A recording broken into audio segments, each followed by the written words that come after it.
Dámy a pánové, vítám vás v Centru architektury a městského plánování, vítám vás v kempu a vítám vás na zahajovacím a přednáškovém večeru salonu dřevostaveb 18. ročníku této přehlídky současné dřevěné architektury. Je to spojeno i s přednáškou série Urban Talks, protože tady budeme mít skutečně dneska dvě architektonické přednášky, respektive tři, ale dvě architektonické přednášky ze zahraničí. Budou tady mluvit Helmut Dietrich a Reiulf Ramstad a začneme taky přednáškou Matyáše Ciglera, tematickou dřevěná architektura, kontext a přítomnost. Budete mít taky možnost zapojit se do diskuze, budete moct pokládat dotazy přímo tady v sále nebo prostřednictvím slido.com pod hashtagem dřevostavby, takže pokud se budete chtít do té diskuze zapojit, doporučuji tyto dvě cesty, buď zvednout ruku, anebo použít Slido. Salon dřevostaveb se zabývá zviditelňováním prostřednictvím výstavy a publikace. Každý rok představuje to, co se v dřevostavbách, té dřevěné architektuře událo, to nejzajímavější. Pro letošek je vybráno 38 realizací, které vy budete moct najít kromě té publikace taky ve výstavě, která začíná zítra ve 2 hodiny v rámci Dne dřevěné architektury. Je to na Piazzetě u Nové scény Národního divadla.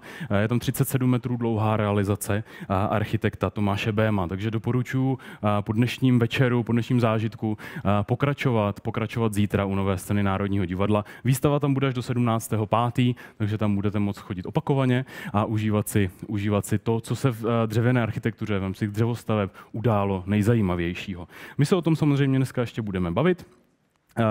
Rád bych ještě zmínil, krom toho, co jsme teď tady viděli, kdo je partnerem salonu dřevostaveb. Těmi hlavními partnery jsou Prodesy a Domesy, Novatop, Serafin, Campestrini a hlavním partnerem je A2 Timber. Součástí nebo spoluorganizátorem toho večera jsme i my, Centrum architektury městského plánování, a nám ctí, protože téma dřevostaveb je pro nás zásadní, ať už v rámci udržitelnosti nebo v rámci nějakého pokroku v architektuře a výzev, které na architekty u nás stále ještě čekají, protože, jak víte, legislativa je u nás poměrně neúprosná, co se týče dřevostaveb. A doufám, že k tomu se dostaneme právě i dnes a doufám, že nám k tomu něco řekne i první řečník, kterého jsem pozvu na úvodní slovo. Tím je Pavel Horák, architekt a ředitel salonu dřevostaveb. Dobrý den.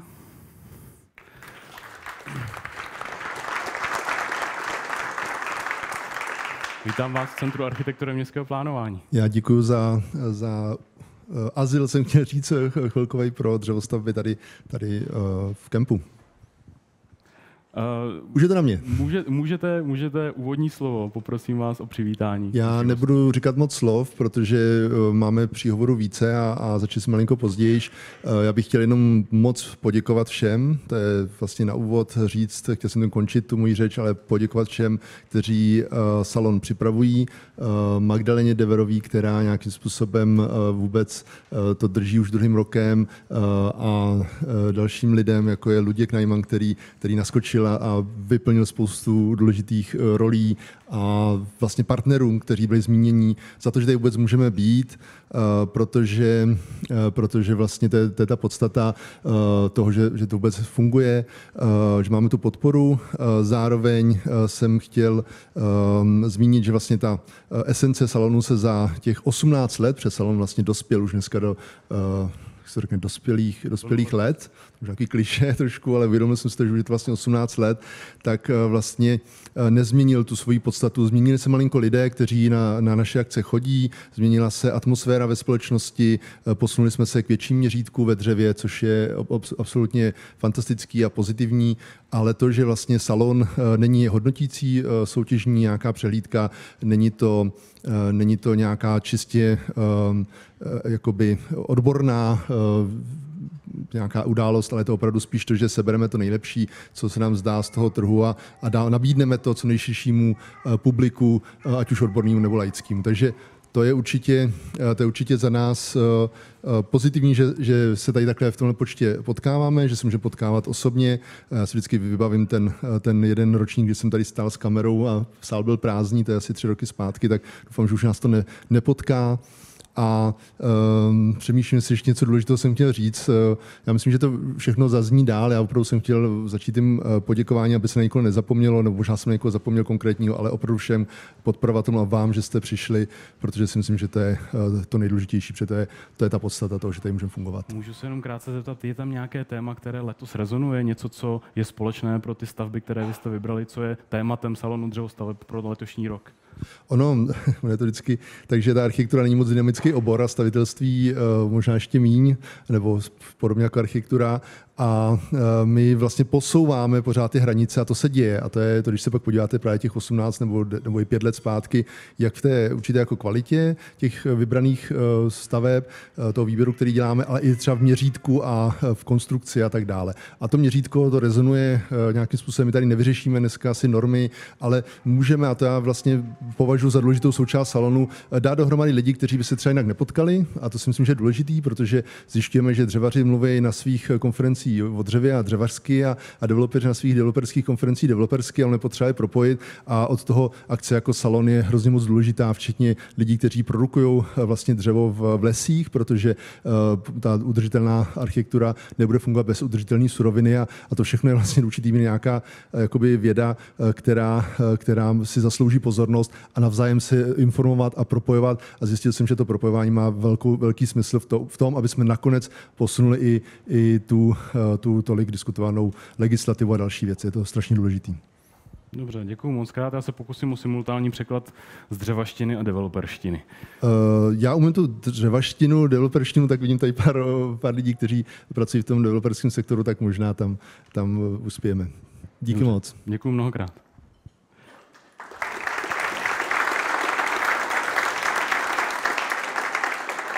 To byl Pavel Horák, ředitel salonu dřevostaveb. And now it's my great honor to give a floor to Charge d'Affaires of Norwegian Embassy, Per Øystein Vatne.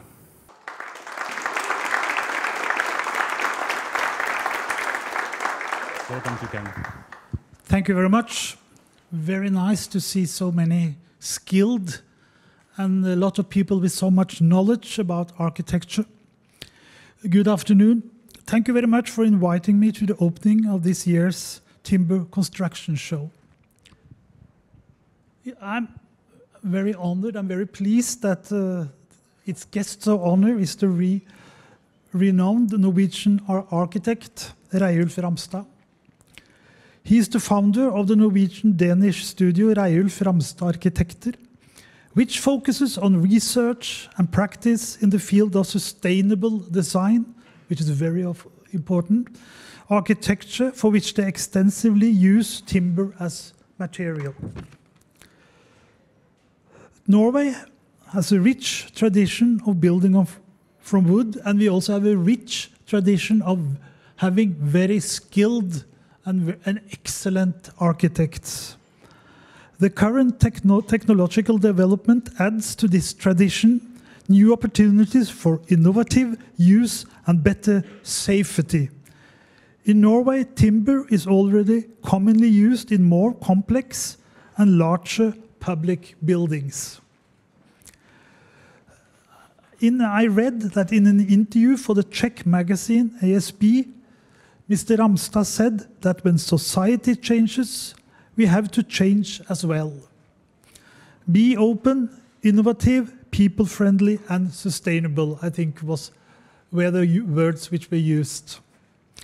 Reiulf Ramstad is giving a lecture today, I think it's at 6:30 p.m., and his work will also be presented at the outdoor exhibition at the National Theatre's Piazzetta. I hope you get inspired and can learn a lot from him. I wish you all a very successful show. Thank you very much. Thank you, Mr. Vatne.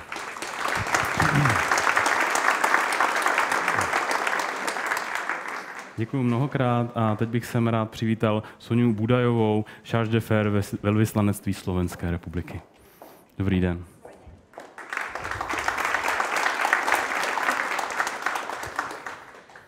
Dobrý deň, dovolte, aby som vás srdečne pozdravila v mene Veľvyslanectva Slovenskej republiky v Českej republike. Bolo mi cťou, že sa Slovenská republika a veľvyslanectvo mohlo zapojiť do dnešného projektu tým, že sme udelili záštitu. Nabehli sme na tento vlak v podstate od minulého roku, keď pán veľvyslanec, ktorý v súčasnosti slúži ako minister zahraničných vecí, mal veľmi blízko k drevu a udelil záštitu tomuto podujatiu. Preto som bola aj ja a veľmi rada, že môžem pokračovať v jeho šlapajách. Teraz sa tak trošku nadľahčím. Diplomati veľmi uznávajú ľudí, po ktorých je niečo vidieť. A po architektoch je vždy niečo vidieť. Preto, lebo vytvárajú či už na papieri a potom sa to premietne do skutočnosti, do realizácie rôznych stavieb. Čiže skutočne máte z našej strany veľký obdiv a úctu k tomu, čo vytvárate. A drevostavby, to je udržateľnosť, to je to, čo je trendy a to, čo bude trendy. Chcela by som vám popriať všetkým veľmi pekné rokovanie, veľmi peknú diskusiu, hlavne tu behind the scene, ktorá je veľmi dôležitá na výmenu z vašich skúseností a poznatkov. Ďakujem ešte raz veľmi pekne. Ďakujem mnohokrát. Thank you. Now I would like to give a floor to Andreas Schmidinger, Director of Austrian Cultural Forum.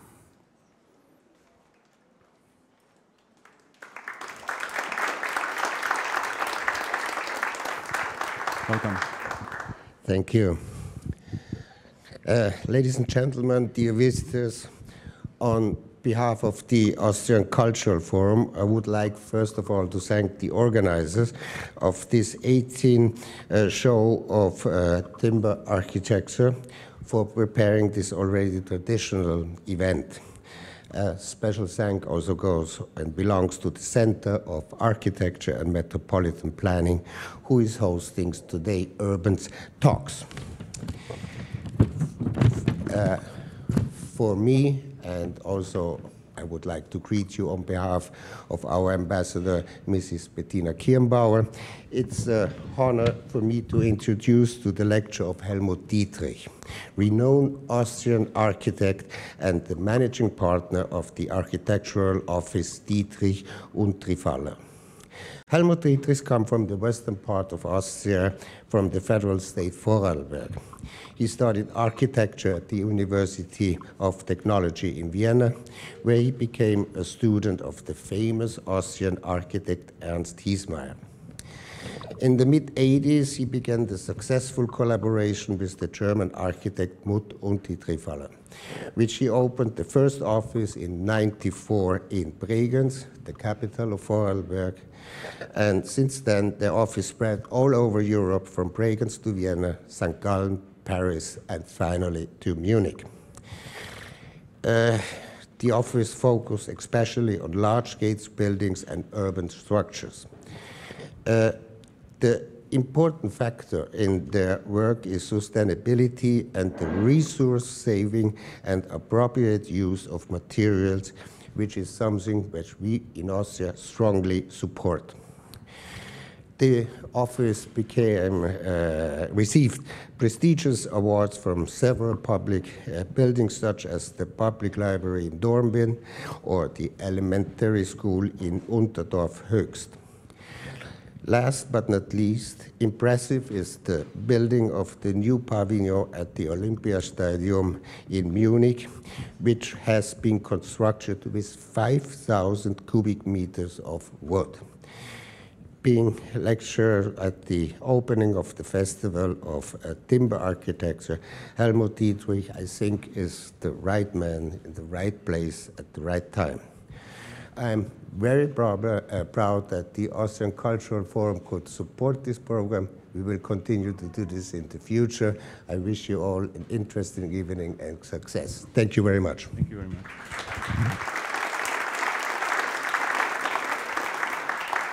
Tak děkuji a teď mi dovolte přivítat Roberta Marušáka, děkana Fakulty lesní a dřevařské České univerzity zemědělské. Dobrý den. Dobrý den, vážené dámy, vážení pánové. Moc děkuji především za pozvání na tuto akci a s radostí jsem udělil záštitu a bylo mi ctí udělit záštitu na tak významnou akci jako Salon dřevostavebě. Chci pogratulovat a poblahopřát salonu k 18. Prakticky, jak bylo zmíněno, stává se dospělým. Věřím, že všechny dětské nemoci a teenagerské trable jsou už za váma a teď už bude přinášet jenom to ovoce do budoucna. Zastupuji tady fakultu, na které se dřevo jako pojem používá velice často, věnujeme se dřevu jako materiálu, ale především, jak tady i zaznělo, i tomu, jak to dřevo nebo dříví dopěstovat.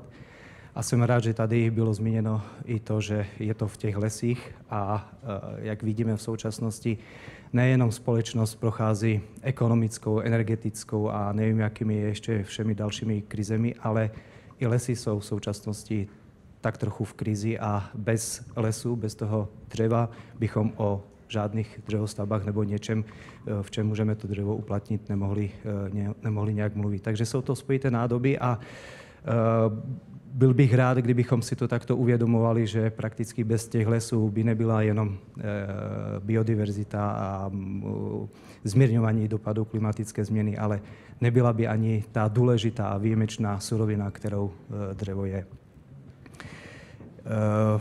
Já bych chtěl ještě poděkovat panu řediteli a vůbec organizátorům, že taková akce je, protože z mého pohledu je to velice významná akce vůbec jako k propagaci využívání dřeva jako obnovitelné suroviny pro takovéto účely, jako jsou stavby. My můžeme na naší fakultě vychovávat lidi, kteří dokážou dopěstovat to dřevo, dokážou s ním pracovat a něco z něj udělat, ale společnost přesvědčí to, co vidí v reálu. A vy jako architekti dokážete ukázat, že ta budova nebo ta stavba může být funkční, může být dobrá, může být prospěšná pro osobní, ale i nějaký pracovní život. Takže děláte velice záslužnou práci, činnost a já osobně za sebe i za naši fakultu vám chci za to poděkovat a tak trochu i vás povzbudit do budoucna, abyste nepolevovali v této činnosti a my samozřejmě budeme vám samozřejmě jako na pomoci. Ještě jednou děkuji a všem přeji krásnou akci, aby si z této akce odnesli hodně nových poznatků a do svého života odnesli takové pozitivní informace k tomu prosazování, uplatňování dřeva prakticky kdekoliv. Moc děkuji.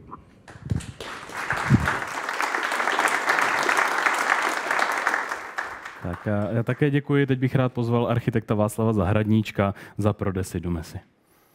Dobrý den. Dobrý den. Dobré odpoledne, dámy a pánové. Když jsme před 20 rokama, nebo už více než před 20 rokama s Pavlem Horákem zakládali naši společnost, která se už od začátku orientovala čistě na dřevostavby, doufali jsme, že vycházíme správným směrem, ale velmi nás překvapil ten trend, ta síla a to, že se dřevostavby staly vlastně vším prostupujícím fenoménem a moderním trendem. Nebylo by to ale jenom možné bez potřebné osvěty a tu už 18 let poskytuje salon dřevostaveb. Touto cestou bych chtěl moc poděkovat týmu, který se na salonu dřevostaveb podílí, za jeho energii, entuziasmus a i za překonávání leckdy nejrůznějších nástrah. Jsem rád, že jsme u salonu dřevostaveb nejen jako architekti, kteří na něm vystavují, ale že jsme i jeden z jeho hlavních partnerů. Chtěl bych vám moc poděkovat za pozornost a užijte si dnešní večer. Díky.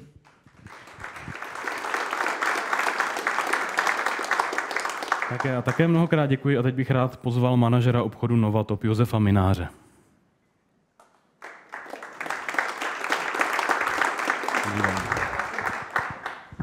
Dobrý den, dámy a pánové. Já bych vás chtěl přivítat jménem společnosti Agrobnova, výrobce systému Novatop a rovněž i jménem našeho pana majitele Jiřího Solizla, který se bohužel nemohl nakonec dostavit, takže jsem tady já, tak snad se mnou spokojíte takhle.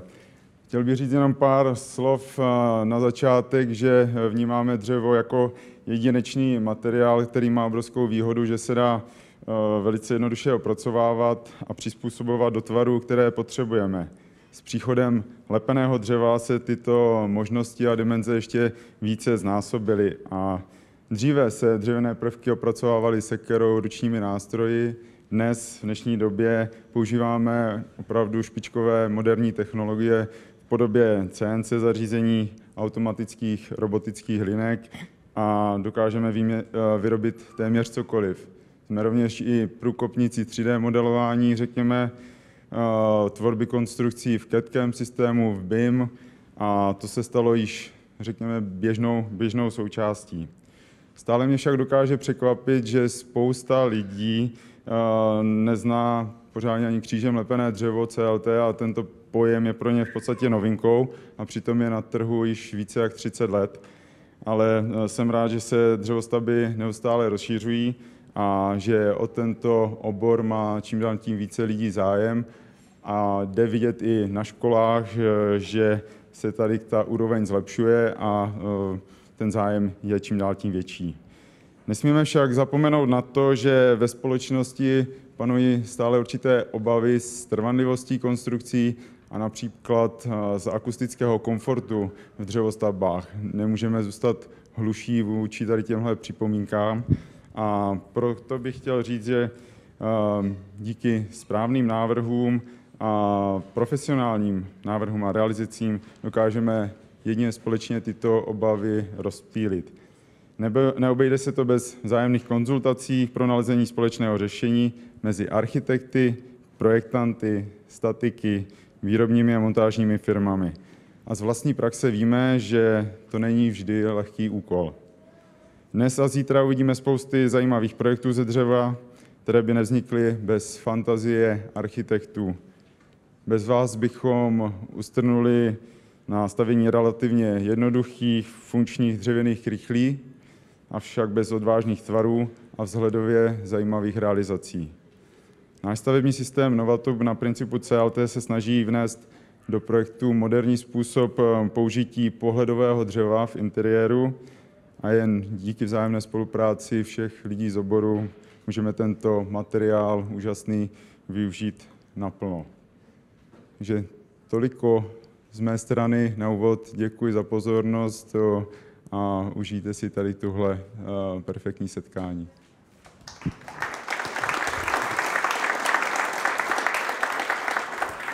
Děkuji a závěrem bych rád pozval pana Michala Popova za Seka Serafin Campestrini SRO. Dobrý den. Dobrý večer. Serafin mě požádal, abych vám řekl pár slov jeho jménem a možná i trošku jménem svým. A tady vidím spoustu, zaplať pán Bůh, mladých tváří, takže si dovolím 2 věty, které jdou zpátky trošku do historie, protože já vnímám český trh se dřevem takový, že začínal někdy, když my jsme začínali před 30-40 lety, tak to byl v podstatě takový trh odpadů z exportní výroby a podle toho ten trh taky vypadal. Český zákazník vnímal dřevo jako něco takového poměrně ošklivého, laciného, z kterého se toho vlastně nic pořádně udělat nedalo. A když jsem se v polovině 90. let seznámil se Serafinem, tehdy asi 30letým, a on prohlásil, že přece samozřejmě bude na český trh dodávat to samé dřevo a tu samou kvalitu výroby, jako dodává na rakouský trh, tak to působilo jako zjevení úplně. Jako. A já jsem tehdy prostě si říkal, že to je člověk a firma a rodina, s kterou stojí za to spolupracovat a vydrželo mi to skoro 30 let. A dneska jsme teda z našeho pohledu svědky a zaplať pán Bůh, máme tu možnost takového revolučního vývoje ve stavebnictví, kdy se nám tam dostávají nové technologie, dostávají se tam nové výrobky s vysokou přidanou hodnotou a na rozdíl na to, co slyšíme v médiích, tak taky s radostí vidíme, že rostou nové dřevozpracující podniky, ať už větší nebo menší. A nemyslím si, že je pravda, že v Čechách se dřevo nespracovává a že se jenom vyváží, tak jak to prostě zůstá v médiích slyšíme. Rovněž zaplať pánbůh taky máme novou generaci architektů, která se naučila využívat skvělé vlastnosti dřeva a navrhovat moderní a ekologicky úsporné stavby, které využívají veškerý výhod tohoto materiálu. A konečně tady máme CLT. CLT, když přišlo na trh, tak to byla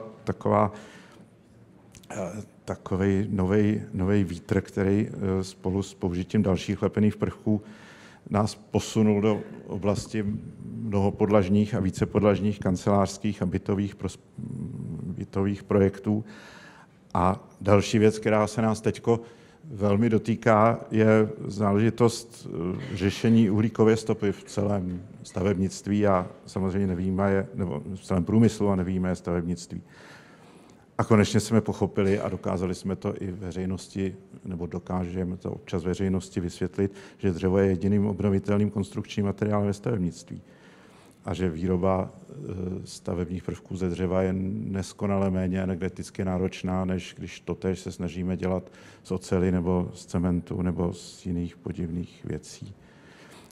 Takže se dřevo v podstatě přes noc stalo pro nás takovým hitem výstavby nejenom rodinného, ale i rezidenčního bydlení a rozsáhlých investic veřejného sektoru, což je skvělá záležitost a velice rádi se jí účastníme. A společnost CEKA se snaží ve svým skromným dílem přispět tím, že vyrábí inteligentní fasádní systémy, a které prostě většinu těch dřevostaveb nebo mnohé ty dřevostavby úspěšně završují. Ještě bych se zmínil o tom, že ani výroba dřeva se neobejde bez energie a čím dál víc věřím, že se začne řešit, jaká energie byla pro opracování dřeva, které používáme, využita. A využívání obnovitelných zdrojů energie pro zejména dřevařskou výrobu ještě výrazně zlepšuje tu CO2 bilanci. I v tom si troufnu říct, že společnost Serafin Campestrini nezaspala a už řadu let vyrábí prakticky veškerou energii, kterou potřebuje z vlastní výroby, z vlastních zdrojů. Z dřeva se prostě přes noc stal pro nás vyhledávaný materiál, který už ale taky nikdy nebude levný a podle toho s ním začíná trh zacházet. Stavění ze dřeva, ať se nám to líbí nebo nelíbí, nebude už laciným řešením, ale bude to prostě exkluzivní věc a vždycky už to tak, věřím, zůstane. A myslím si, že to je dobře. Děkuji vám za pozornost.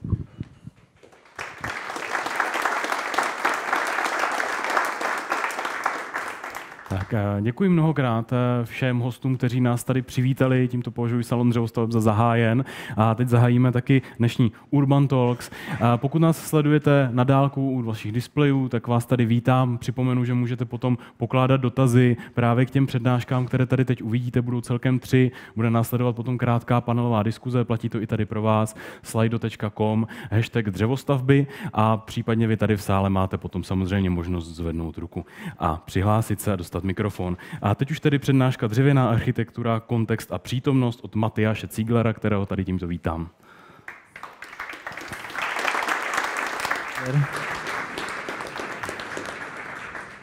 Tak, dobrý večer. Já bych na úvod vlastně jenom rád trošku řekl o tom, proč se vůbec bavíme o dřevostavbě v Čechách, protože jsme slyšeli hodně skvělých frází, jakože dřevo je ekologický, já teda doufám, že nebude exkluzivní materiál, já doufám, že bude inkluzivní, že bude pro všechny.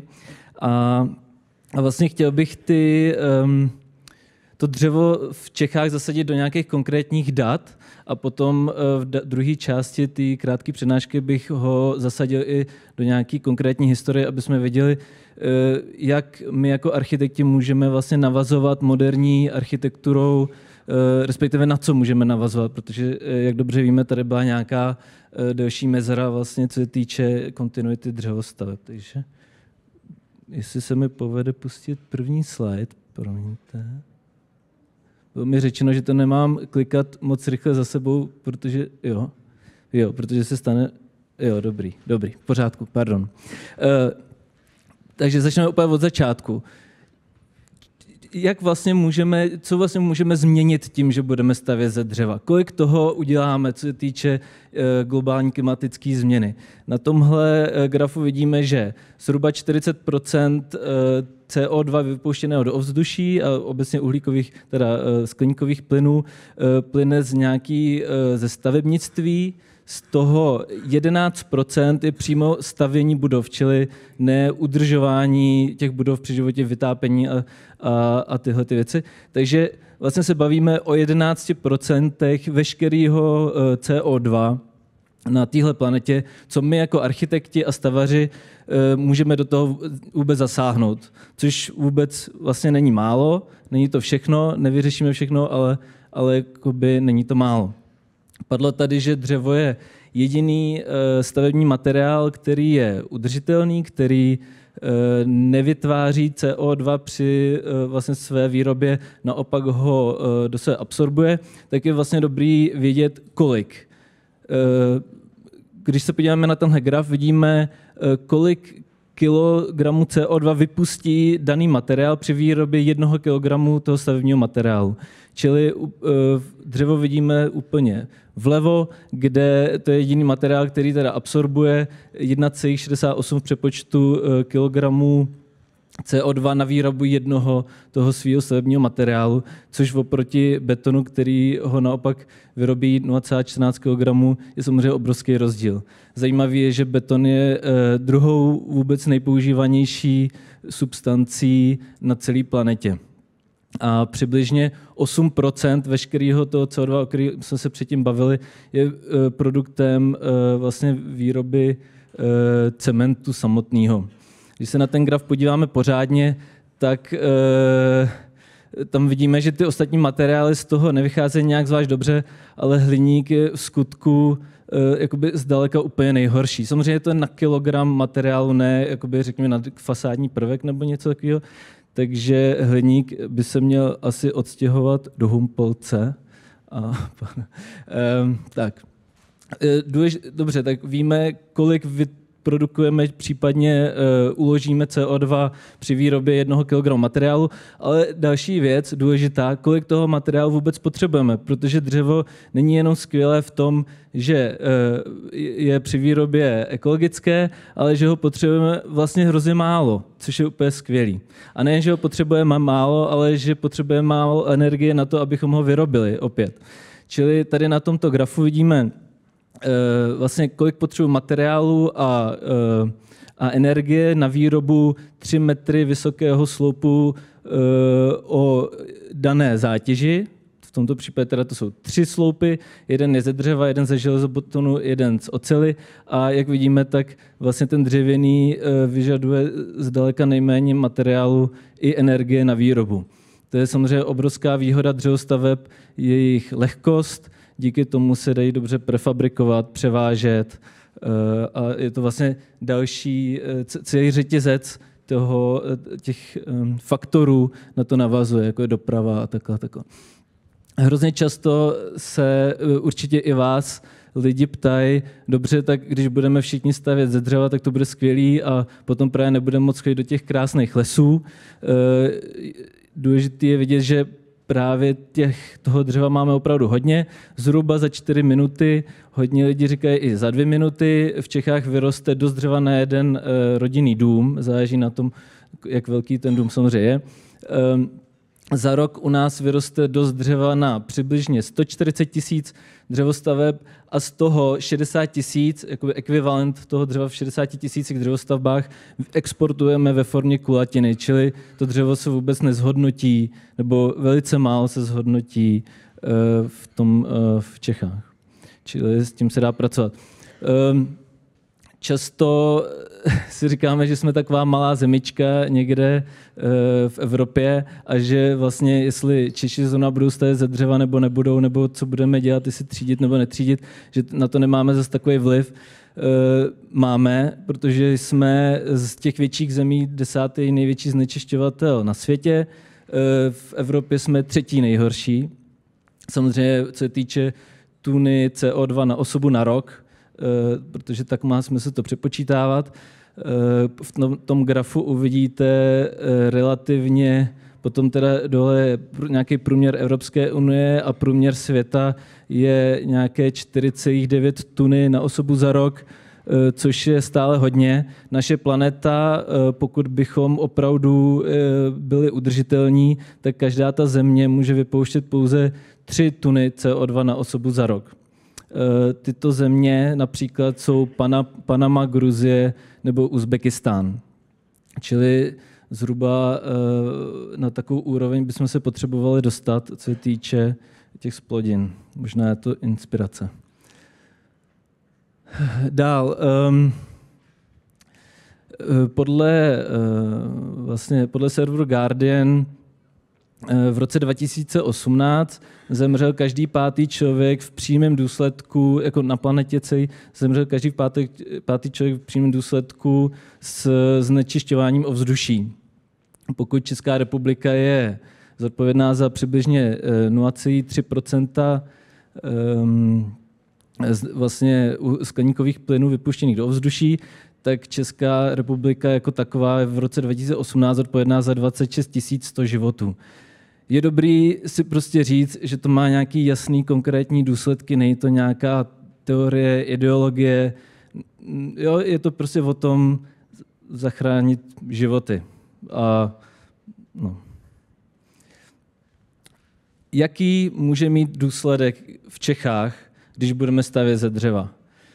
Já jsem si udělal takový hodně neodborný a jednoduchý výpočet a vyšlo mi, že kdyby 80% všech staveb v Čechách se stavělo ze dřeva, což pořád tam je nějaký, řekněme, velký prostor pro ty stavby, které se nedají dělat ze dřeva, jako infrastruktura a takhle, tak z těch 80%, kdyby se to povedlo, tak zhruba o 11% snížíme roční emise České republiky.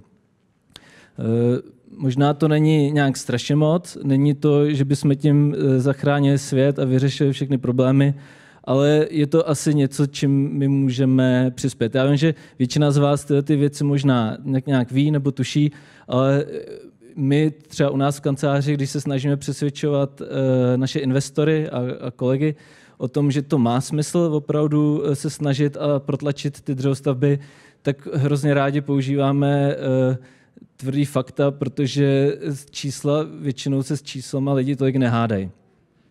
Takže pokud by vám to vlastně přišlo vhod taky k nějakému vašemu přesvědčování, tak si můžete prosím koupit knížku Dřevo, která je tady taky k zakoupení a můžete vlastně to využívat ty fakta z té knížky.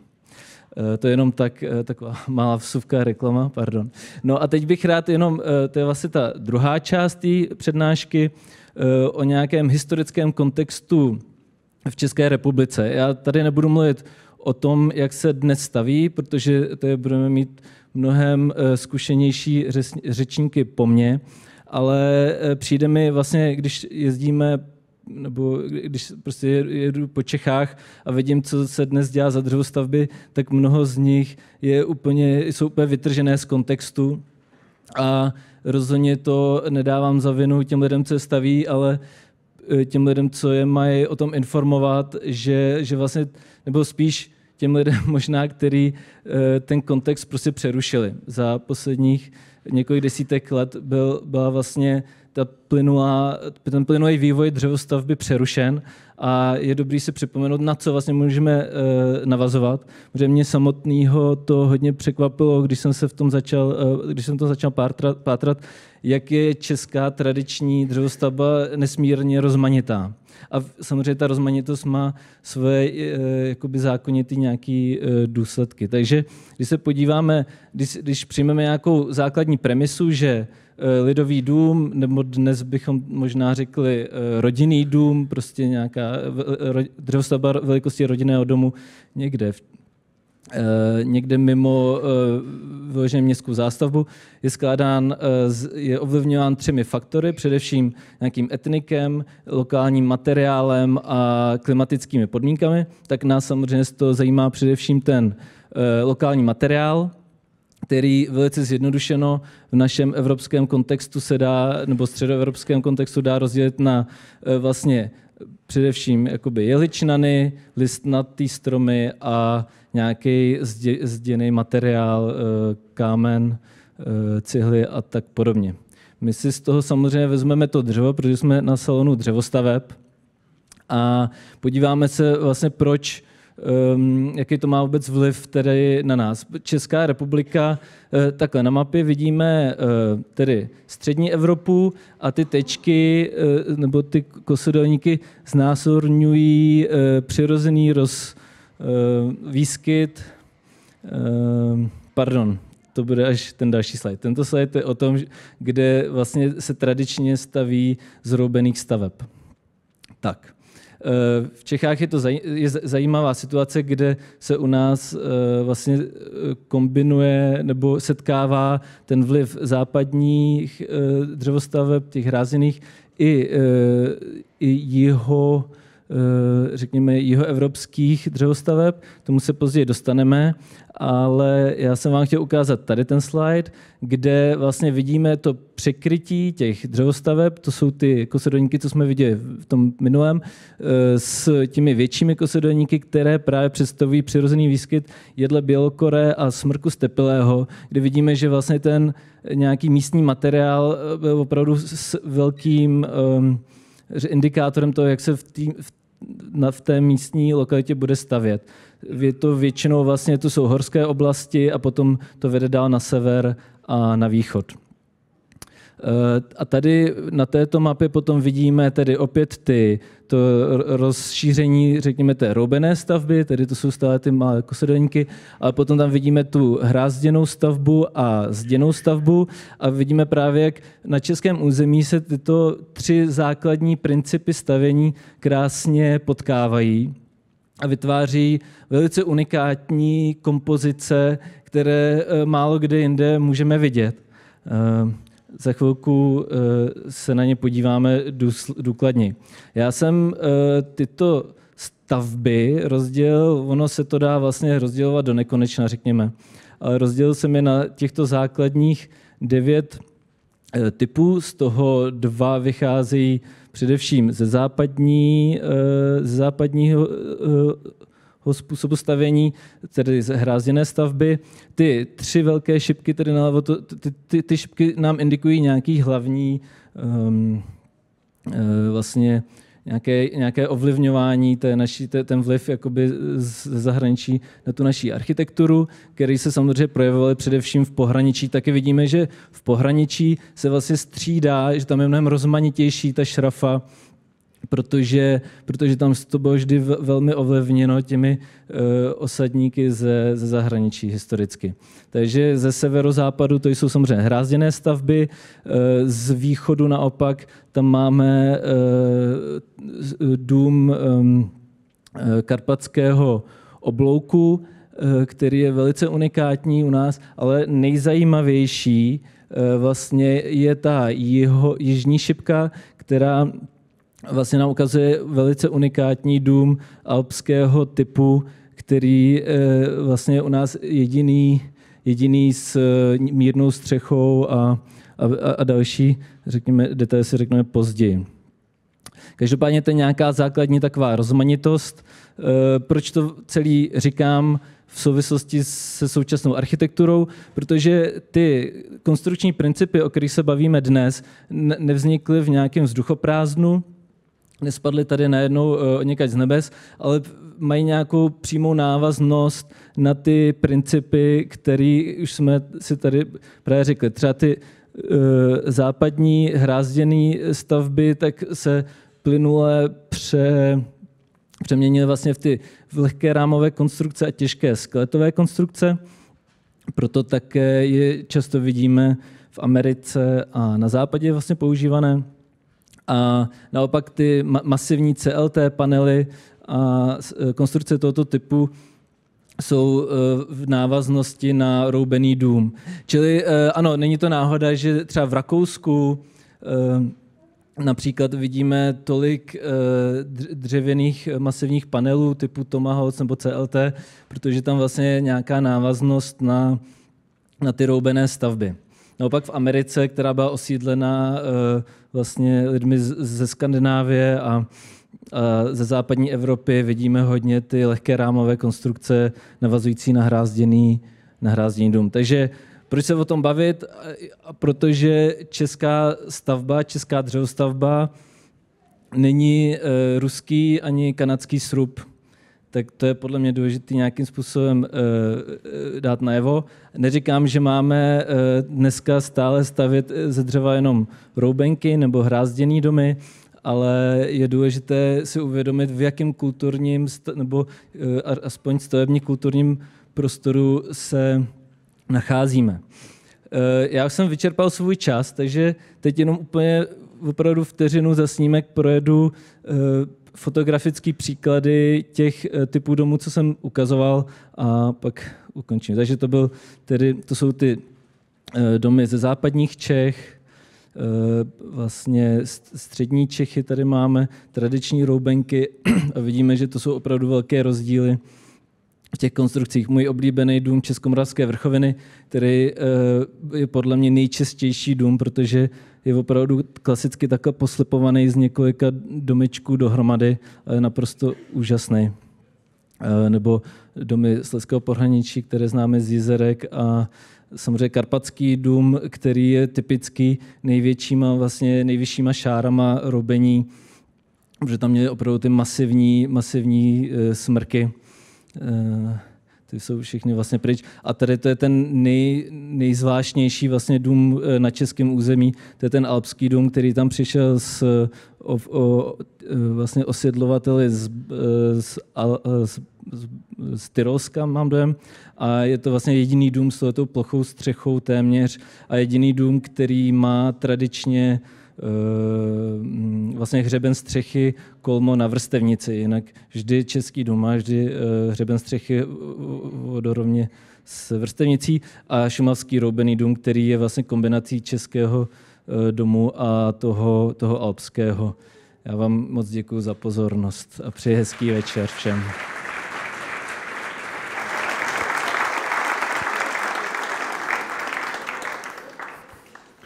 Děkuji mnohokrát za skvělou prezentaci.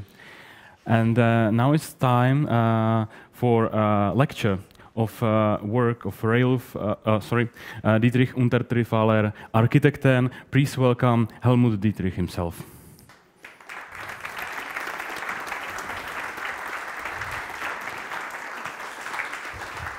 Welcome to camp. Thank you. Yeah, good evening. Thank you for the invitation. I'm glad to be here and to show you some of our projects. I want to show you some different scales, different themes, and in different places. Starting with a small museum in Schwarzenberg. That's not only the area where I come from, and which shows you a little bit why I'm so happy to build with wood and timber. But it's also, for me, a wonderful example how long wooden construction can last. This house is in its basic, it's 500 years old. And it was a typical farmhouse transformed into a museum. The part where the family lived was 100 years ago transformed in a small village museum, and the part where the farm worked, the cattle lived, and the hay was stored, was transformed by our office in 2006, 2007 in an art museum for Angelika Kaufmann. This is Schwarzenberg, which is a small village which has marvelous wooden architecture, but the most houses are from 1850, 1860, because there was a huge fire destroying the inner part of the village, and this Kleber house we had to transform is not in the center of the village, so it was not destroyed by the fire in the 1840. Here you can see the living part for the family, and the former barn and the part where the cattle were, we transformed into this small museum, which is a house in the house. In the cut, in the section of the former barn, this is the new part. It's a one-story house in the house, which hosts the exhibition room. The part surrounding it is cold, it's not heated, and the foyer is including although the roof. From the outside, it's quite original. The only thing you can see is the entrance, where if the museum is open, you get an impression of the new architecture which was implemented into this building.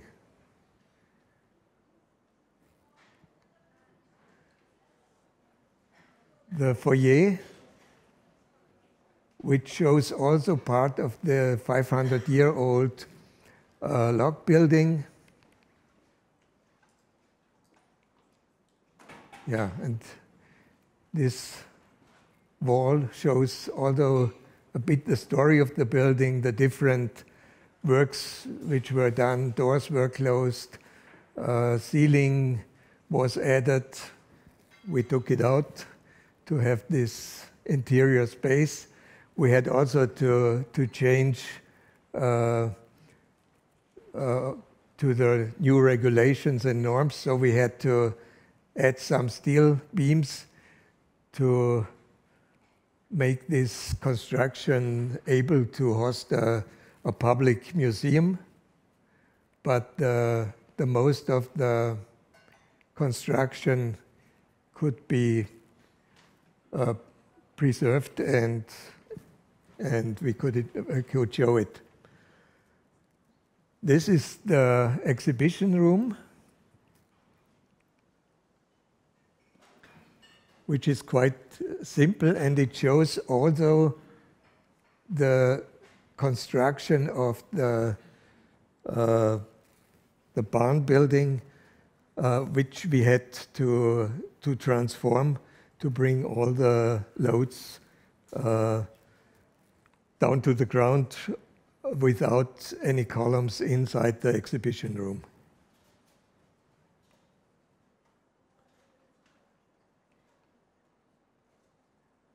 Okay. This is a temporal used building. It's mostly in summertime. There are exhibitions. During winter, it's closed. And it was the reason why Schwarzenberg wanted this museum was Angelika Kaufmann. She was a painter. Her father came from Schwarzenberg, and she got famous in 200 years ago, more than 200 years ago, in London and in Rome, and is still very renowned in art history. The second project is a fire station. I could plan this in my hometown, my home village in Mellau, and I want to show you this because it shows that the fireworkers are not afraid of wood. They are, in Austria there is a slogan, Holz brennt sicher. It's for fireworkers, it's very important that they can realize what happens if a construction is under fire. And wood is totally different from concrete and steel, and that's why they have no problem to build their fire station mainly in wood. Yeah, the lower level is for the cars and the cloakrooms and all this stuff, which is partly built in concrete. The upper rooms are in timber construction. The connection to the road is by a bridge, so we didn't need a lift inside. That's what you see here. And it's very close to the river. And this part of, sorry, now I get confused. Yeah. And this flat land was the result of the regulation of this river.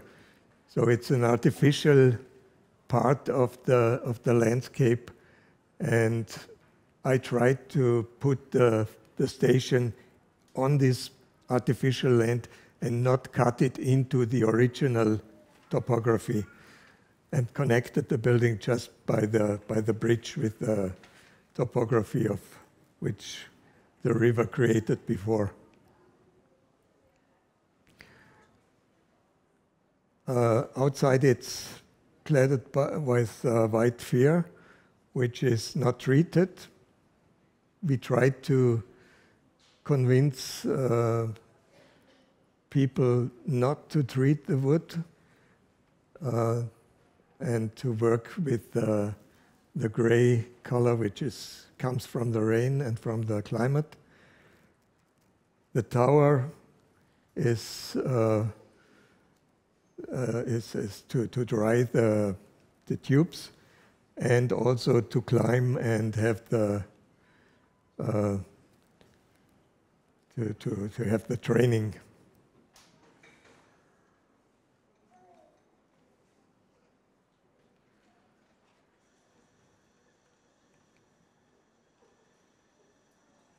Yeah, you can see the landscape is full of or the village is full of old and some new wooden houses. When I was a child, there was 95% of the houses were farmhouses, and and all of them were built in timber. So it's something which we are very familiar. Nevertheless, in the 60s, there was a big loss of timber knowledge, and people wanted to change their life, to live in modern houses which were built in bricks and concrete. But fortunately, this idea changed within the last 20 years or 30 years. And I think the architects of the area had a big influence of this new timber construction area. Yeah, that's the corridor inside.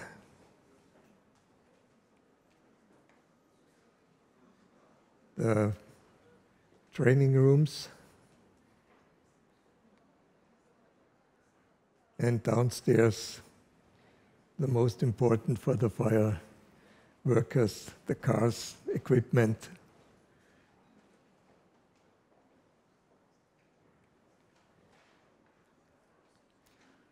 And the center, in the center is the Kommandozentrale. Another project I'm really proud of is the secondary school in Klaus. It was, I think, the first big project, a school project in Austria 20 years ago.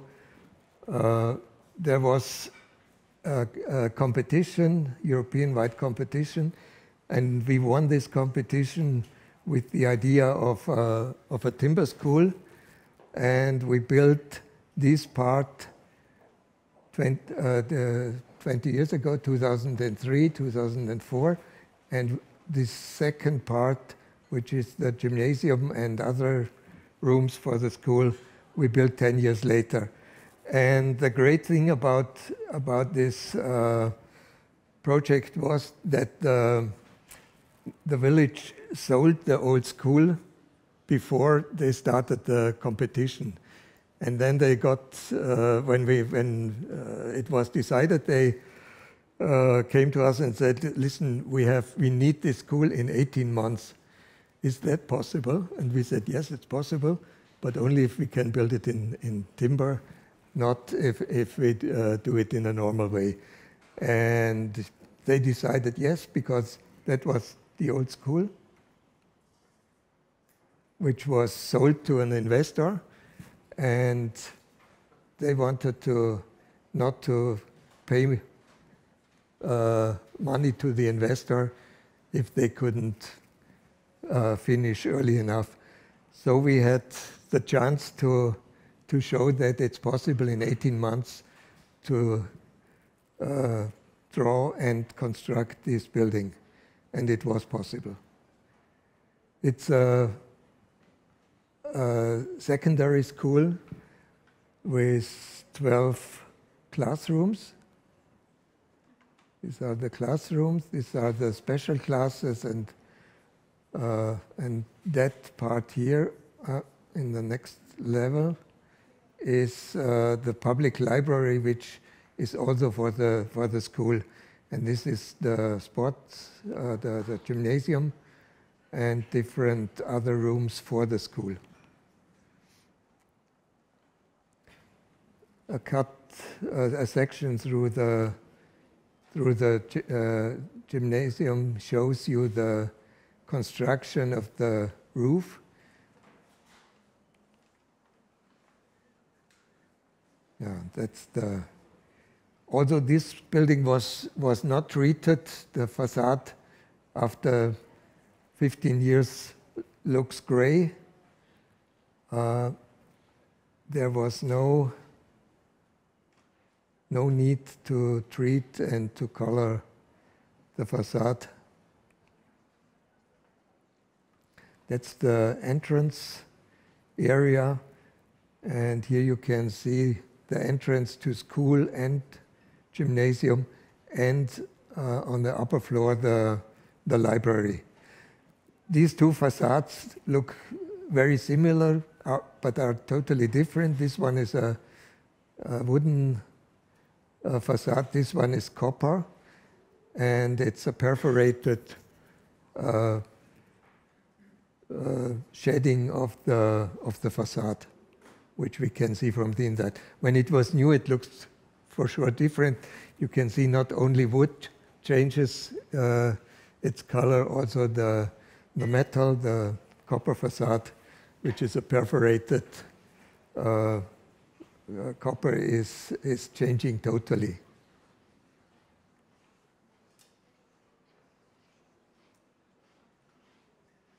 That's the south side of the building, and the copper facade has mainly the reason of sun protection. Here you can see the library behind it. It's the public library as well as for the school.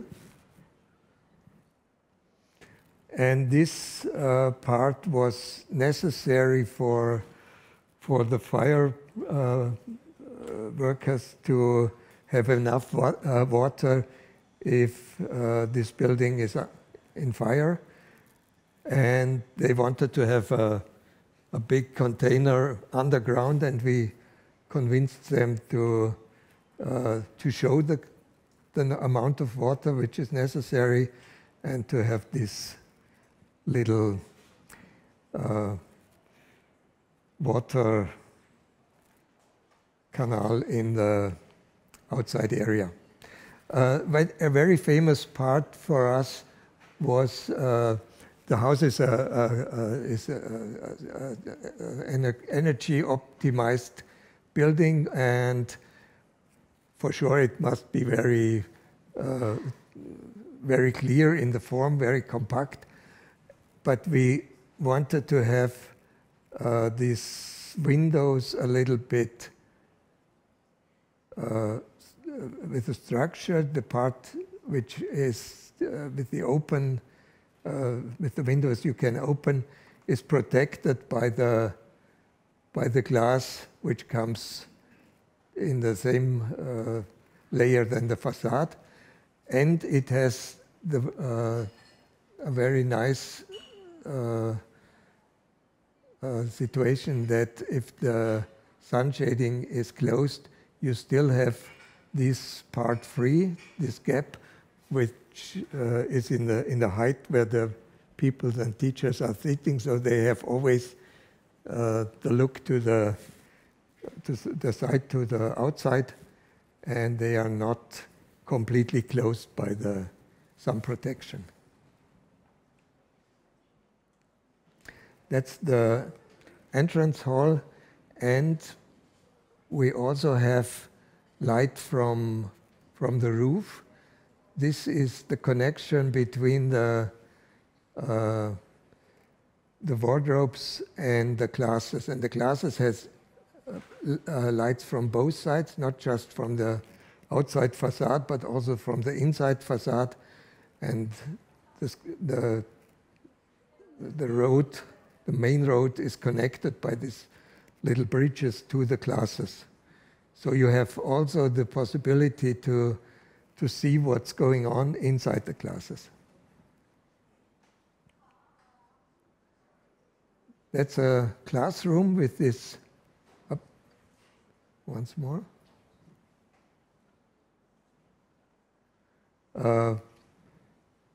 With this part which is not closed by the sun protection. And here you have on the other side the window to this inner gap with the light from the roof.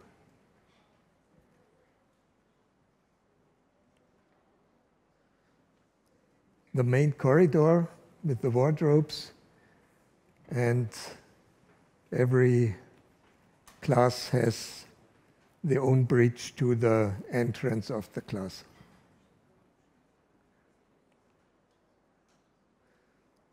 The library, which is also public library,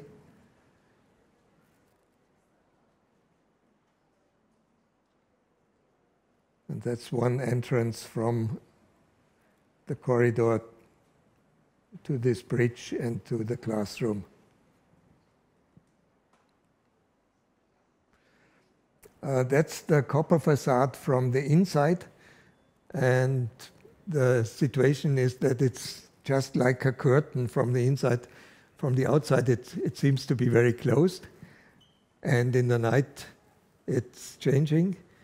You can see the inside, but if you are in the room, you feel protected by this copper curtain.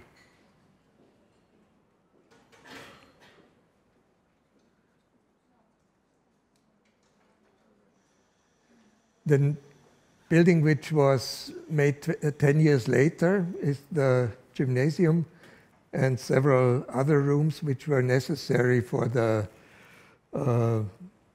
school. The facade towards the street is totally closed. but we worked 10 years later with the same materials, the same colors, so the connection between the school and the gymnasium is obviously and clear. And that's what I showed before in the section, are these pyramids with the light, which is very equal in the whole room. Maybe we can see that in the next a bit better. These pyramids are, each one has a horizontal window, which can also be closed by some protection. Yeah, and here you can see it, I think, very well. And these pyramids have a different shape. We have four types of pyramids, which we could turn around 4 times. So we have 16 different situations, and that makes a very nice look of this ceiling. It's not just like in an industrial hall. You have always the same situation on the roof, but you have this little play of where the light comes from and how the geometry of these pyramids are.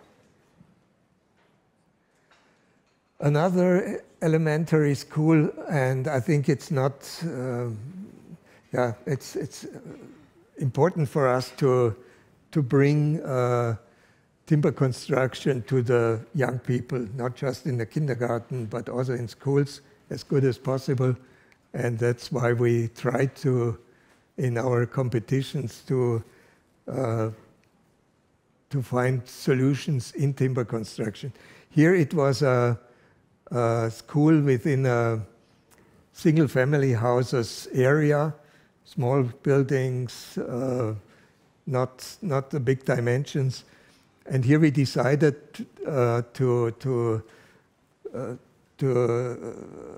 draw a single-story building. We had enough space. The former school was a 2-story building, but we decided to try it with, so we could give all the students the same quality of room and the same quality of how they come to their room. A very democratic way of building a school. This was 2013 was the competition. 2017 it was finished, and here you can see this is the typical village in Vorarlberg. A lot of single-family houses, some industry. It's very close to the Swiss border. Here you have the Rhine and Switzerland. And yeah, the idea was to stay as low as possible. Although in this plan, it's obvious that the dimensions of the buildings are not very big. The building is 100 meters per 40. It has a gymnasium, the entrance, the main road, and these clusters, they are always 2 classrooms. This area for learning, for private studies. This is a room for separation of some pupil. Then we have the teacher's room, the toilets. That's one unit, and it has also an outdoor area, which is very important. This part here is a library, chemistry, all that stuff, but the main part of the classes is this one. And there are 8 classes, always 2 fitted together to one unit. That's the gymnasium, which is underground also. And in this section, you also can see this part, the middle part has another shape, has a skylight, and that's the cut, the section of the sport hall. Yeah, here you can see that it's really a very low surrounding. The buildings are maximum 2 stories plus roof. And that's why we try to stay as low as possible. There were others it was also a competition, about 25 projects from 1 story, that was ours, up to 4 stories. The entrance with the gymnasium on the left side, and the entrance is a bit higher because it's also the reunion room, the aula, which is also important for this part. That's the free space between 2 classes. And the classrooms, which has just a low parapet.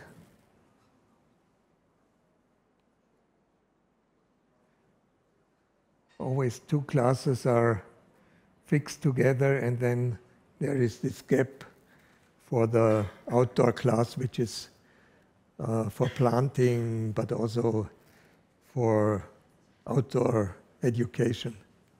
It's a very simple construction. I can show you later. That's the gymnasium once more.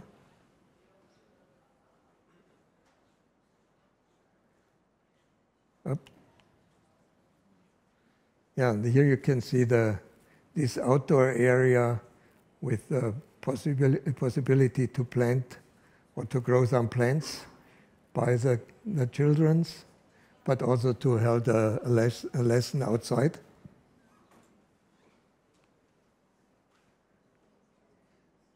That's how it works. And the shading here is just partly. And you have these windows to, there is a garden center on the other side, the glass houses. And so you have always also this focus to the green and to this garden areas.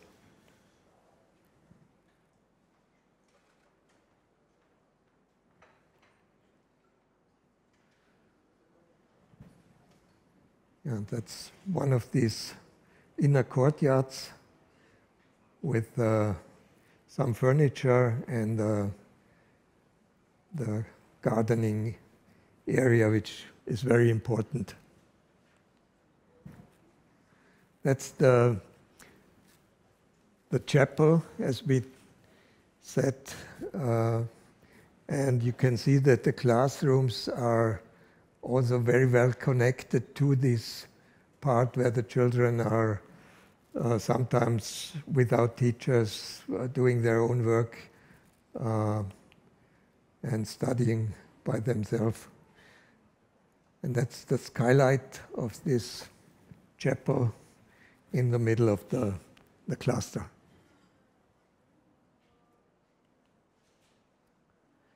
The construction is simple because we had to show that we don't consume much more money than the other solutions, which were much more compact with not so much facade.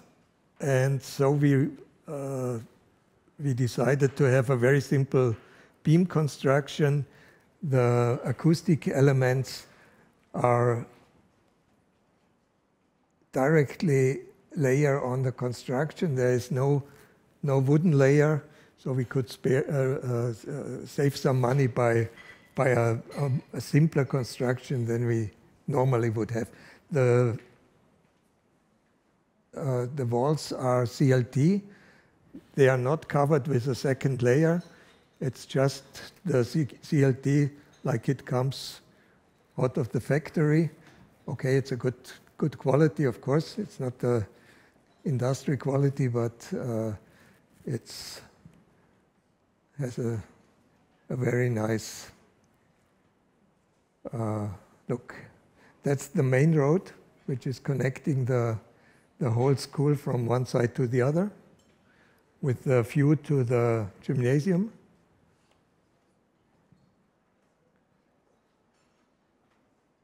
Although this construction is quite simple, it's not very sophisticated, but I think it has a good atmosphere, and there is no need to make it more complicated. The library,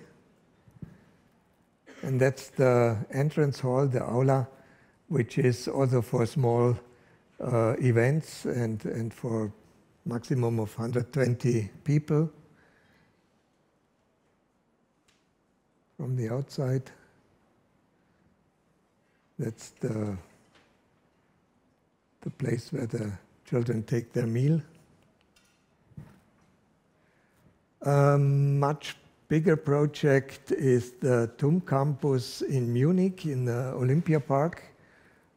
That was also a competition, and it's a sports center with a huge area of outside sport facilities. The competition was 2015. We are still under construction. It's not right. It's 24. It's finished. We had to build it in two parts because the existing sport halls had to remain till the new ones were finished. So it was a quite complicated situation. Here you see the situation of the Olympia Park, of the BMW headquarter of Schwanzer, the BMW of Coop Himmelblau, and this huge area is the Olympia Park with a lot of sport facilities, 200,000 square meters of sport, and it's also under protection. There is, from the 70s, when the Olympic Games took place in Munich, they also were building this Olympic Village and this sport area for training.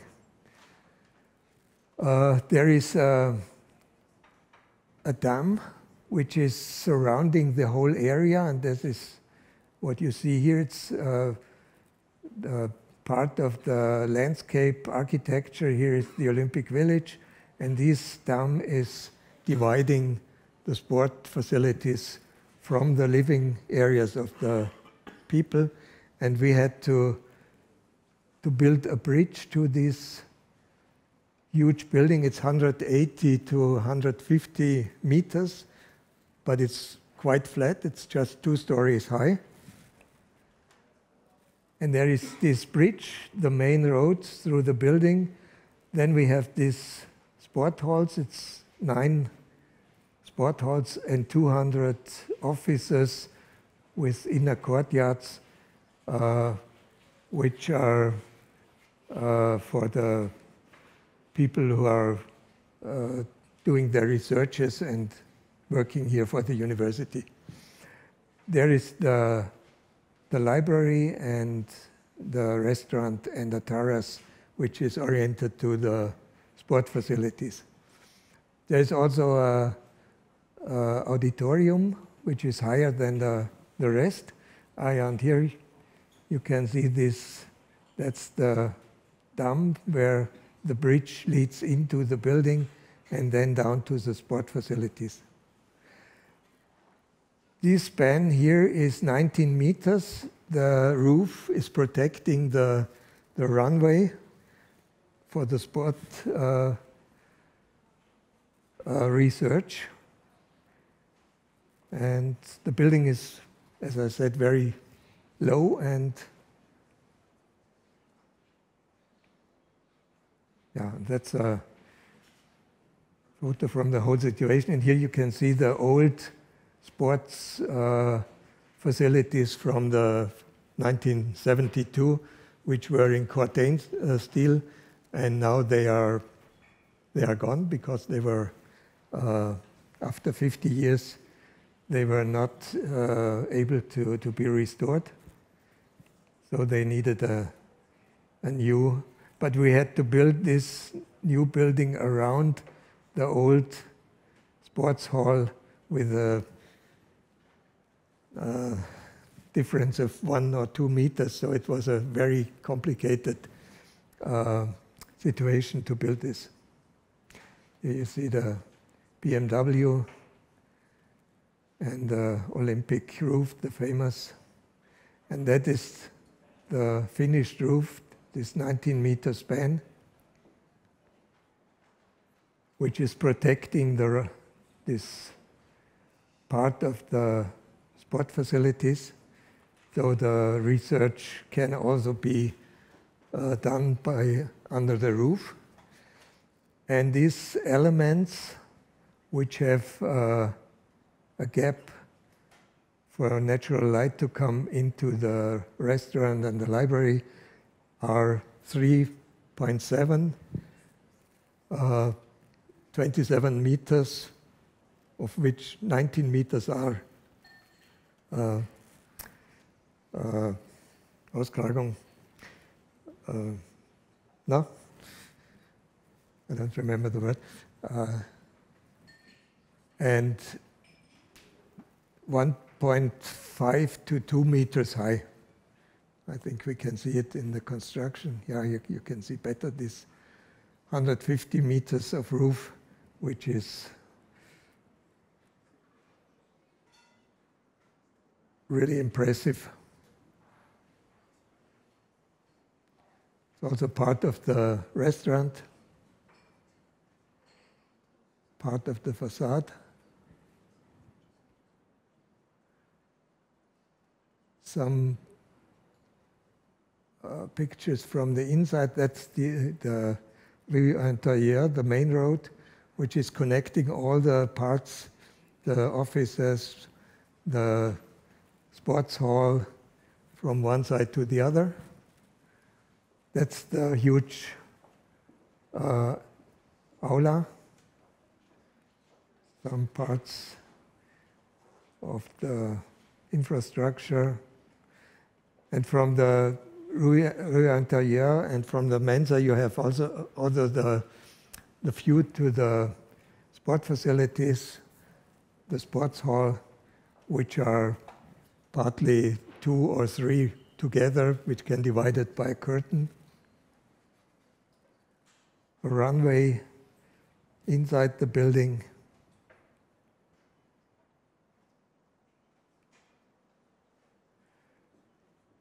And it's not just for sport education, it's also for the people who are studying on the Technical University in Munich. They can use it as a sport facility. Also here we try to make the construction as simple as possible.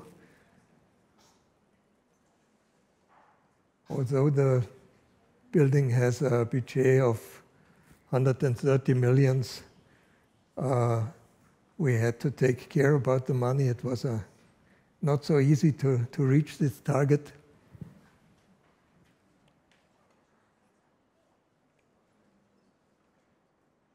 And it was very important for us to have this timber feeling also in the inside, in the halls, not just at the outside and the roof construction. The library. Yeah, the inclination of the roof with this 19 meters. And the view to the Olympic. A very quick look at the cartoucherie, wood art eco-district in Toulouse in France. We also have an office in Paris, and we did some timber project also in France. This one is a former industrial area at the River Garonne in Toulouse, and we had to. It was a competition that we had to build 160 apartments and a hotel with 100 rooms. It's both are timber constructions. The facade is ceramic tiles. That's the basement area, which divides the hotel from the. Here you can see that better. That's the hotel, which is made of boxes. Each room is a prefabricated box. The apartment blocks are made of prefabricated elements, not of boxes. That's the lower level. And here you see this, how it is meant to build by this box element, which are 9 stories high, and the living part is, the apartment part is 7 stories. These are the elements which are combined in the site, and the box element which are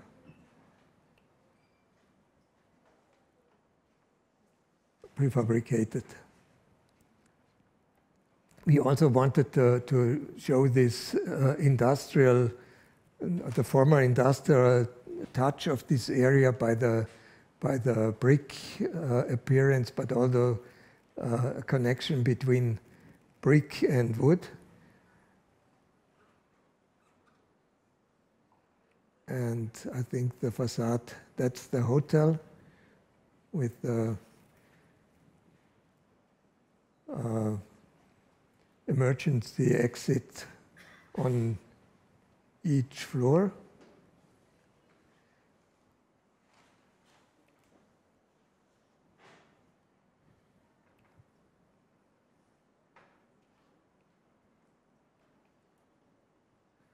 Here you can see the tiles, ceramic facade.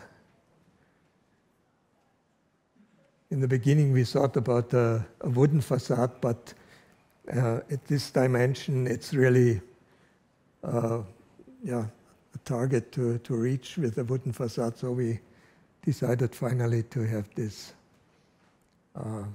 ceramic facade. The hotel.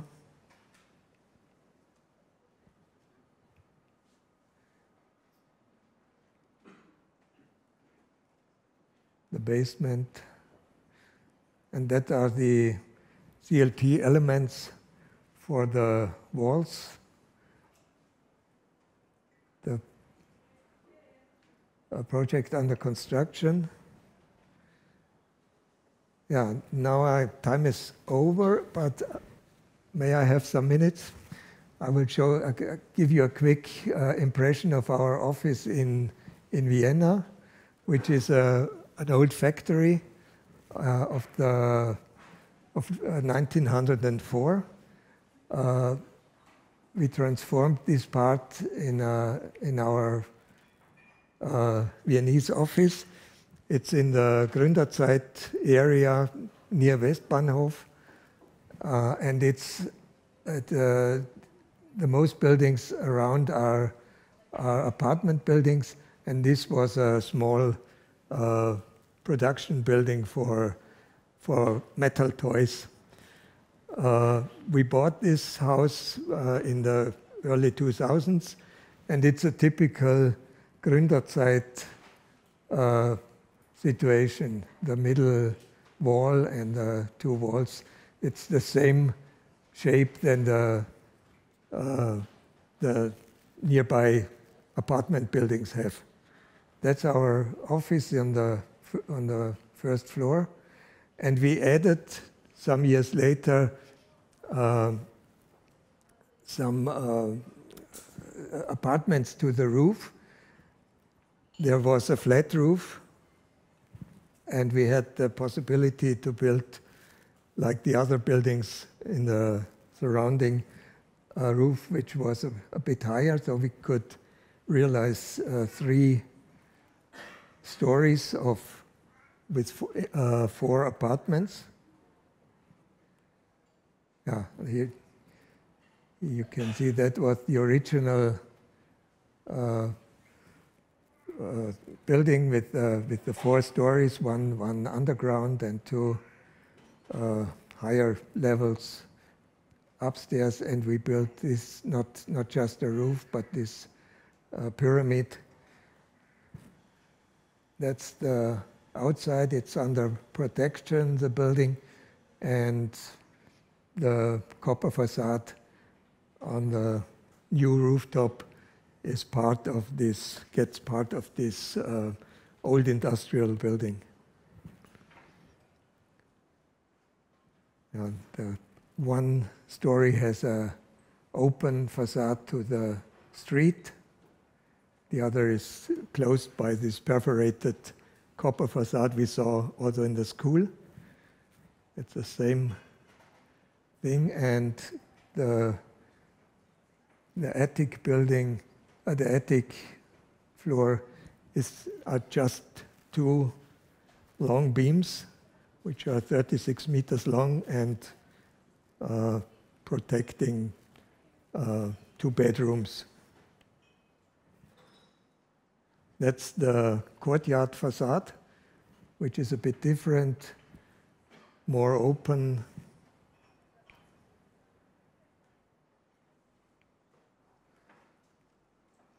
And the construction is very sophisticated, so this living room has no beams, no columns. The ceiling is hangs up from the 2 beams we saw before from the outside. It's quite sophisticated construction.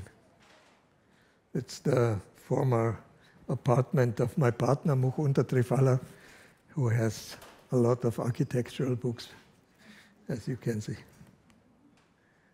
That's the area downstairs, the souterrain, which was used as an exhibition room, and now we use it for us for modeling and things like that. And that's the office part, which was already prepared in this way. We didn't have to change much. And a single-family house I want to show you is in Bad Wiessee in Germany, and it's close to the lake, and it's a totally wooden construction. There is just these steel beams, and the house is completely done with wooden layers. There is a wooden ceiling, and then the wooden construction, of course. The reason why is that this area is sometimes flooded. Every 5 years, the Tegernsee is blocked, and the houses around are underwater, and so we decided to have this maximum height of the lake, and we added 50 centimeters. Then the client was sufficient, and that's why it became, that's the area. There is a sailing harbor and swimming facilities, but also a lot of small hotels and things like that, which get flooded every 5 years.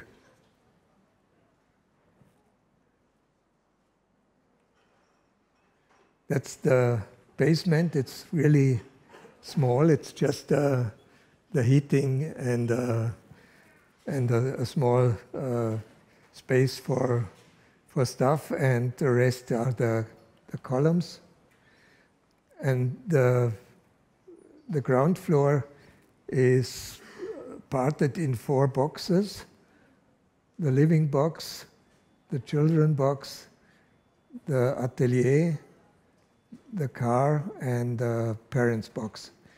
And the space in between is floating. And the only part which has 2 stories is over the garage.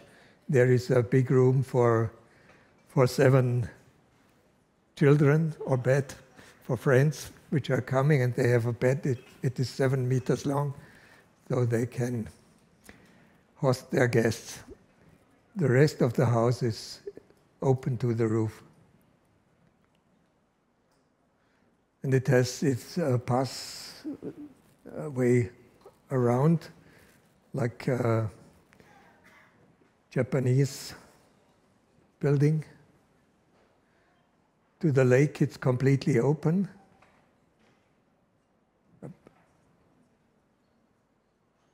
That's the roof in front of the living room.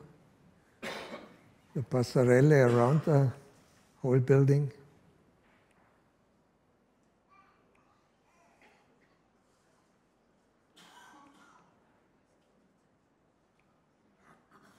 And that's the entrance. It's very narrow, just a gap in the facade. And what I like the most is the inside of this corridor and how the light comes in through these openings in the roof, which is like during the day is like a installation which changes the room every second.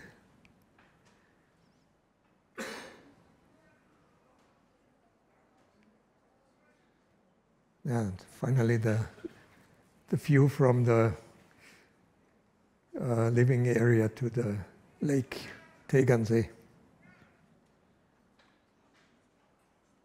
They had very strong regulations at the Tegernsee. Everything was clear from the authorities how the building has to be, and so we had our first design was completely different, but we had no chance to build it, and yeah, it's a long story, I can't tell it.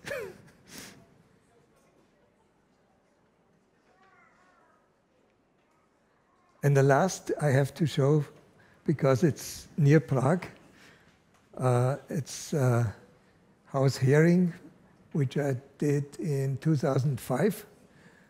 The only project we did in Czech Republic ever. It's in Lipany. Is it Lipany? I don't know exactly. It's not far from Prague, and it's a wonderful situation with a view to the nature. And we built a 2-story building. The lower part is massive. The upper part is wooden construction.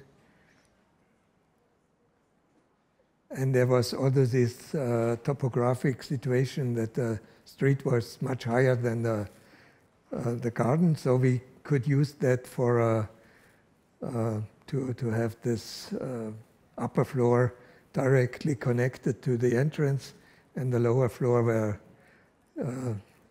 other facilities are is digged into the ground.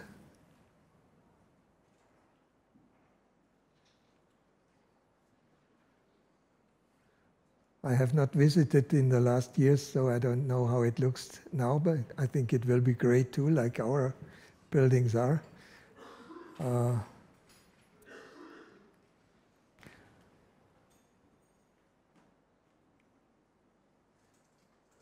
That's the entrance situation. It's also able to close this part, the loggia. Ah, yeah. Here it is. Yeah, and the wonderful surrounding and nature. Really great.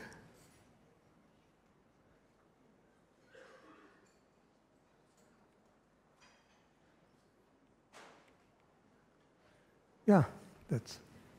Thank you very much.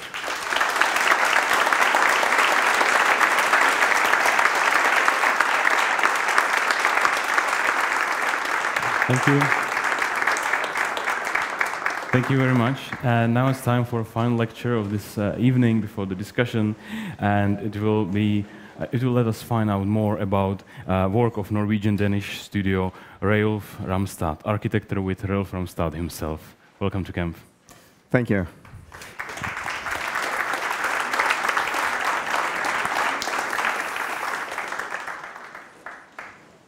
I said we needed a break, and said here we don't need so, but I do understand the people that there need to be a little of emotion. It's I'd bring you through some of my thoughts, some of our projects, and then it's to say I never worked in somebody's office.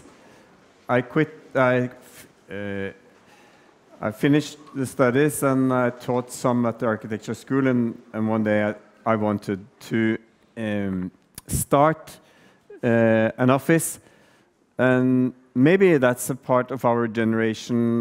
There was in the Nordic countries the dogma movies. We were inspired, and we kind of wanted to have the handheld camera. We were not professional, and we saw. We were inspired by what was going on in Europe. At the same time, I lived 10 years in Venice.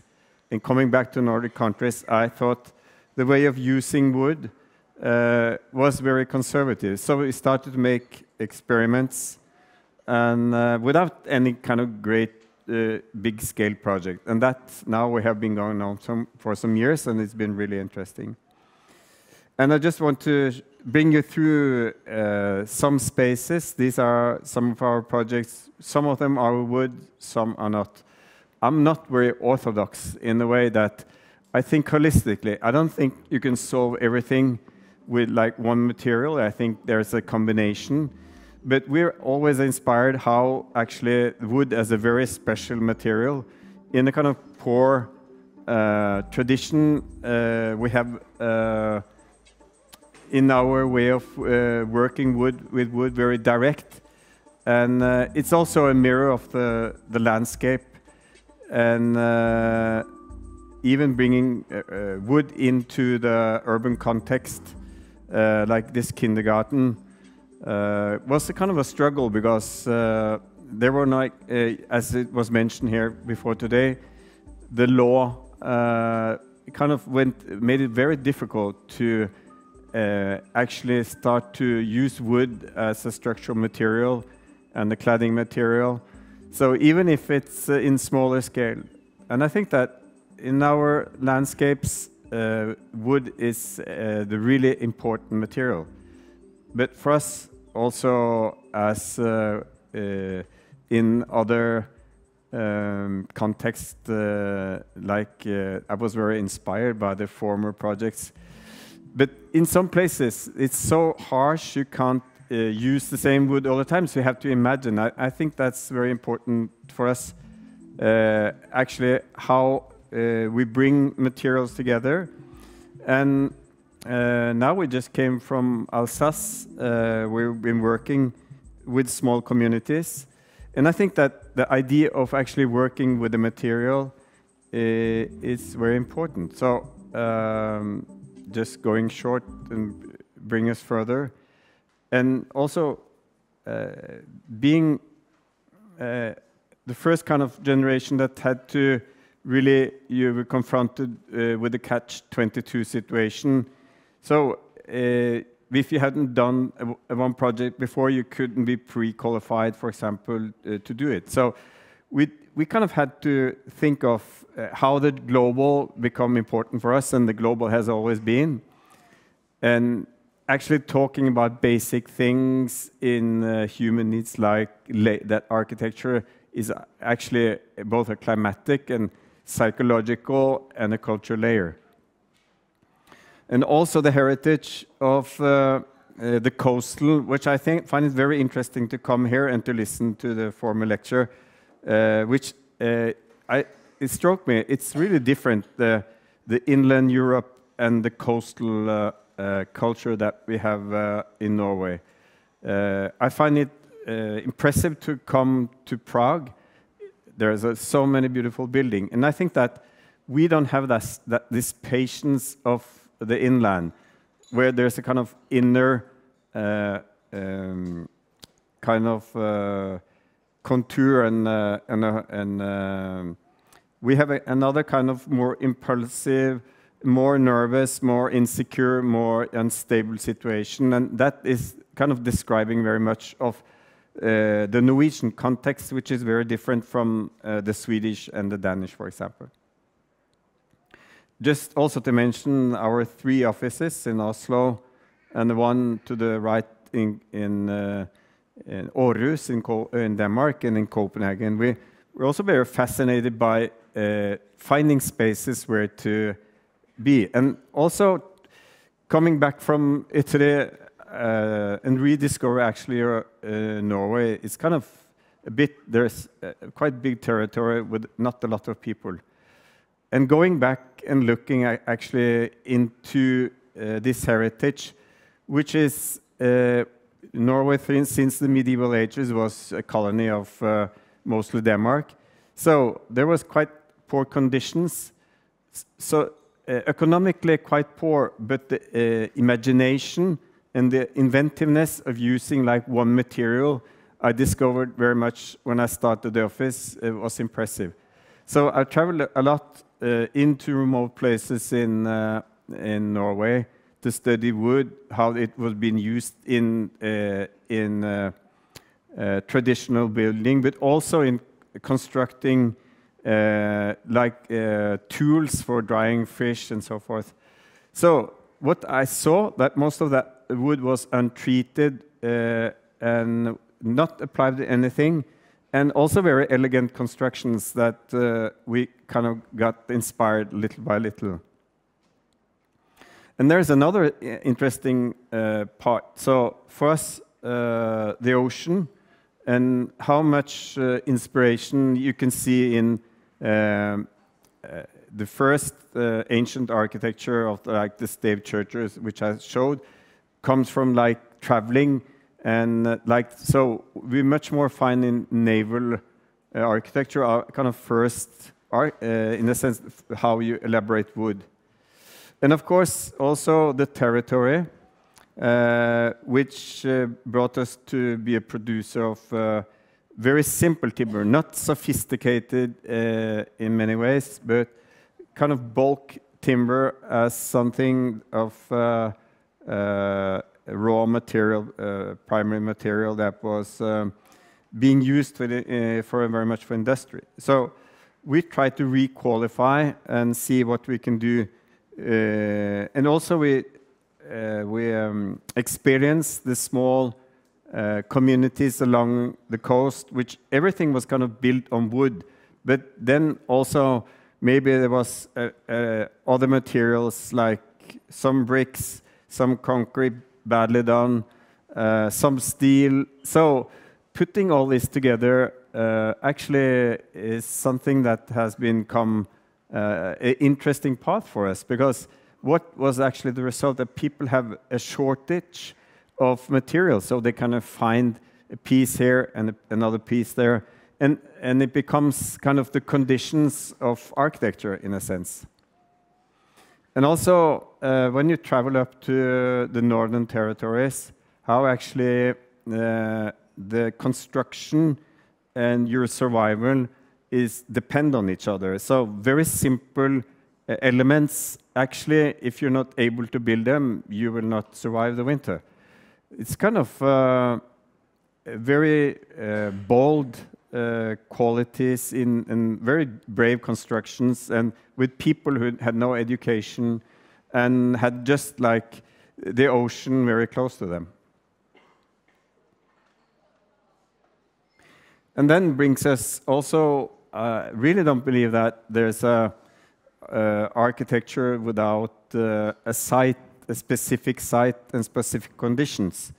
And then in some places we, for example, wanted to start off the construction with wood. We didn't manage. In some places, the one to the left, there were some strong winds out on the outer coast that our engineers, if they even started with wood, said we have to make a kind of combination of materials. The one to the right, we managed to go all the way with wood constructions in all elements. And of course, it's interesting in a sense to work with wood because it's so rich and there are so many qualities. And there are some possibilities that we don't have in other materials that we do like. So then again, here we started off with wood. Our engineer said this is not possible.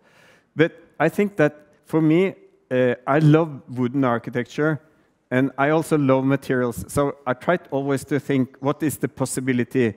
And it was mentioned for the launch of the book, the CO2, the footprint, I think is very interesting. And like here, where we rebuilt a place that was actually being demolished by nature, and we have to find solutions. So I'm kind of very honest that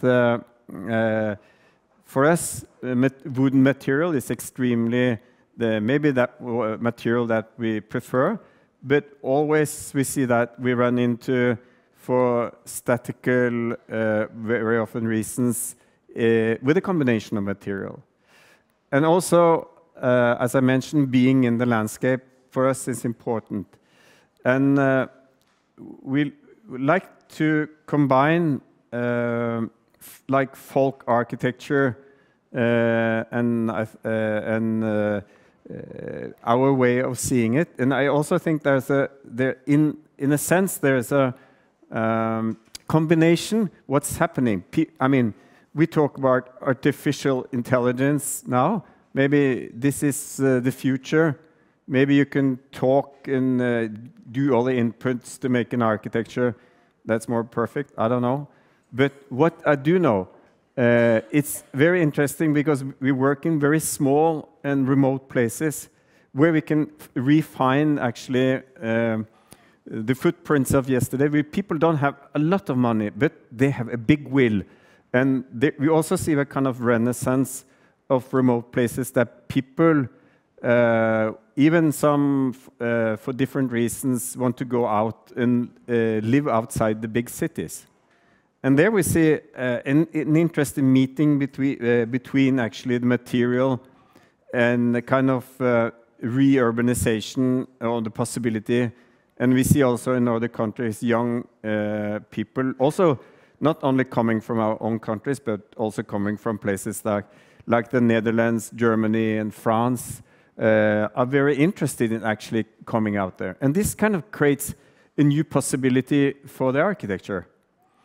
And also the inspiration of the elemental relations in the landscape. What is there? What should you be concerned about? Or even, for me, I don't think it goes one day in the office without I'm inspired by art, and this is Per Kirkeby, a Danish artist, really actually gives you a meaning. And then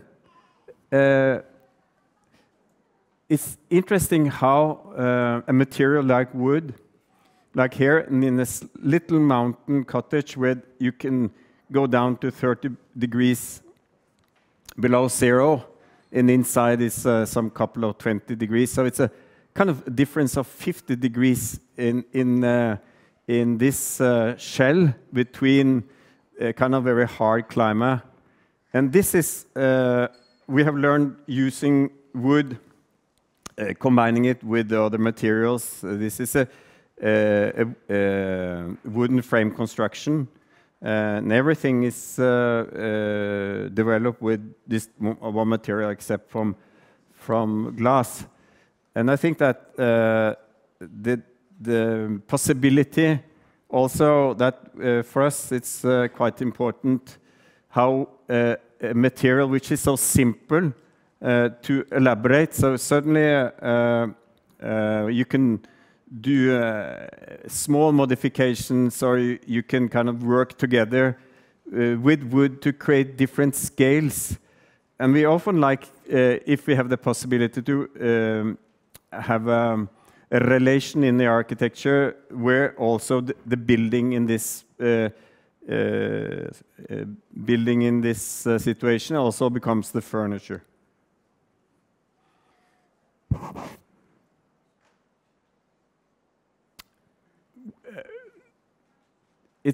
We just came from, as I mentioned, from a little village in Alsace, where we're working exactly with a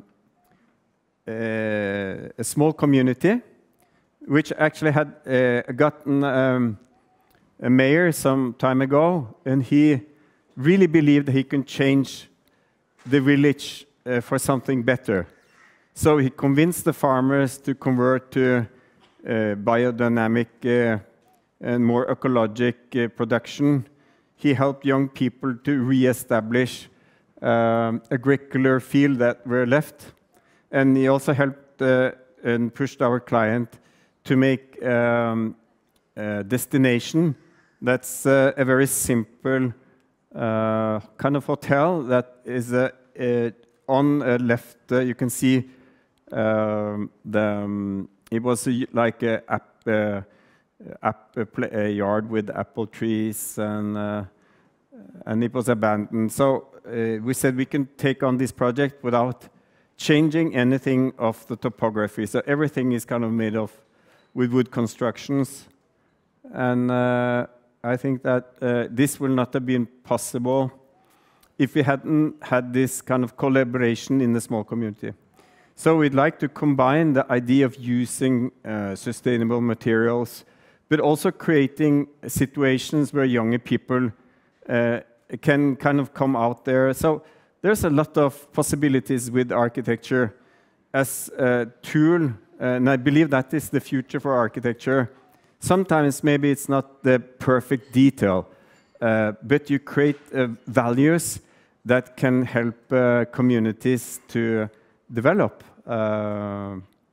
So for us, when we're there, of course, I'm annoyed by some of the details that they're not as sharp as I wanted to. But then again, now we carry on new projects. And I think for us, it's a great value that this little community, actually now people come there, and the collaboration between different stakeholders in the local community. And even there's this talk about using timber and wood. We actually went in the woods and saw what kind of wooden type. So this is from actually when you're standing on the site, you can look down to the forest with castagne, where we took out the materials. Castagne it's a wood that we don't use much in Nordic countries, because it's a different kind. But here, we see it's interesting how actually a very, very local wood, and with a simple production line, you actually can develop a project.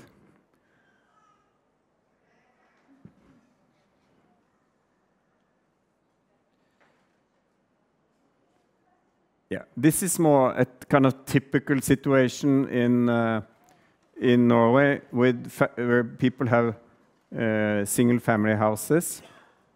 I just wanted to show you, so to explain that these are also kind of important issues of our way of living. In Nordic countries, the climate is a bit different. It's more, I would say the winter is much longer and quite cold.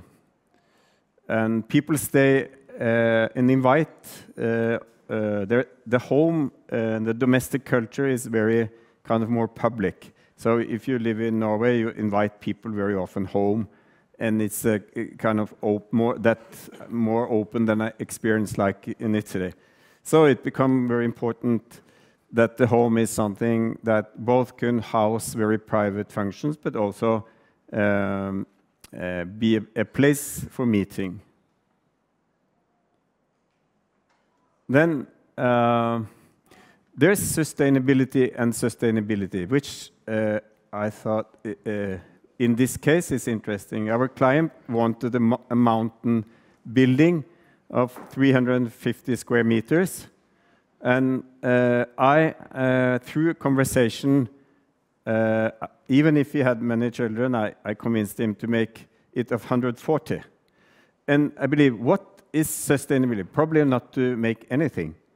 And another thing that was interesting here is actually how the small constructions, like we have called tun in Norway, it's like how you group buildings.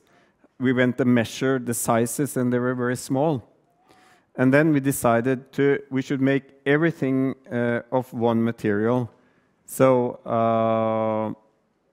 the house or the building actually just took a small part of the site, and actually also is very connected to the landscape, where winds and views and vegetation was important conditions to form the architecture. So it's kind of interesting to see how one material, we used pine here, in all surfaces, inside, outside, in the construction. So like one wooden type actually can meet all the requirements of a building in that place that was quite dry, but very cold in wintertime. And yeah, and also what's very interesting, how we've been working a lot with wood, that you can form it. You can, it has a lot of possibilities that with local carpenters, actually you can resolve like windows into bathroom that you don't want to expose, or even like the window becomes a furniture or a micro space.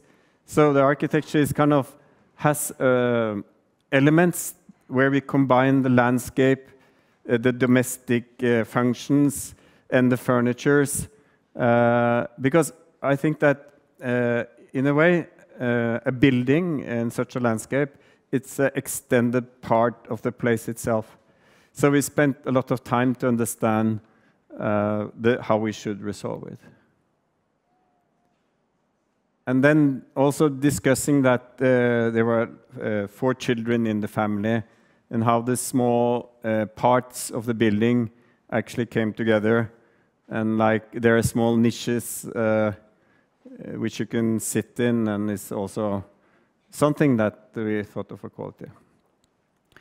This project is actually a result of a competition, and we have done another competition which I showed you before with museum building. This small community along the coast of west coast of Norway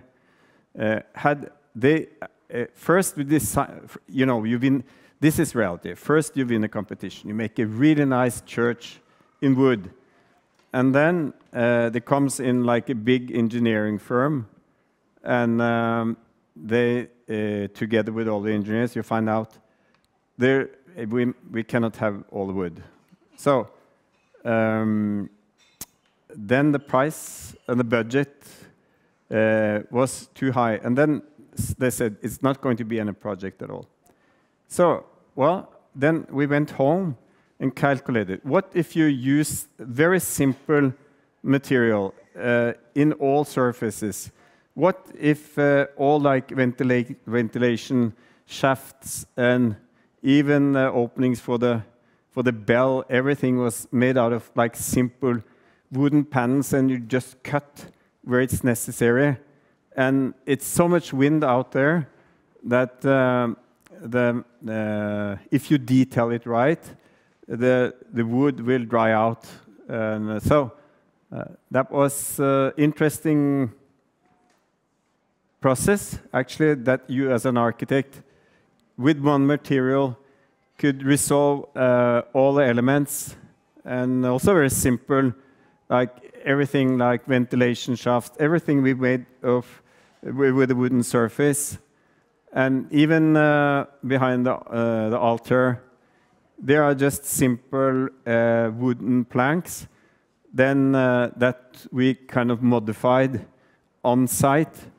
And it's kind of 3 layers of different light, and it becomes quite interesting.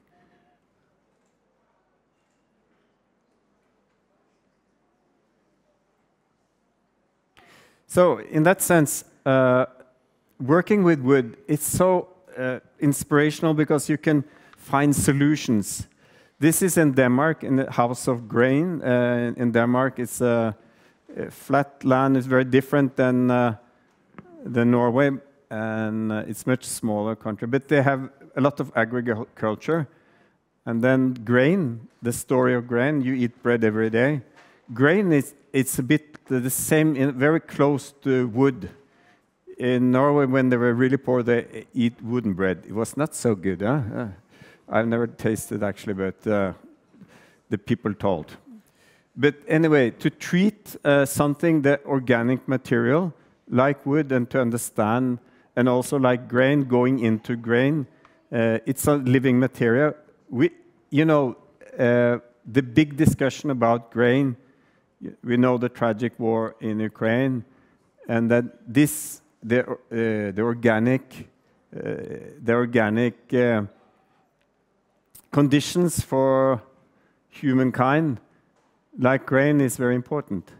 So we wanted, actually, we traveled out in the countryside, and it's a building which is very connected with the Danish tradition, where they use a lot of brick, but we wanted to use wood as the main construction.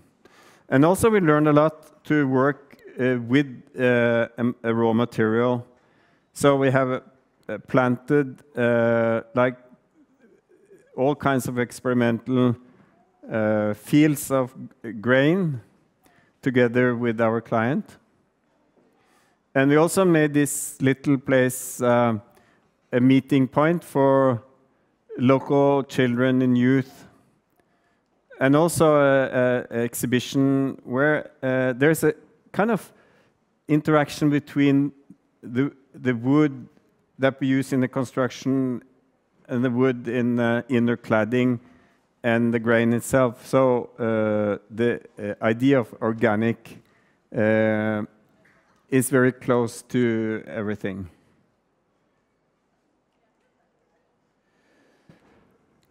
Then there's another interesting evolution, or I would say, way the landscape transformed.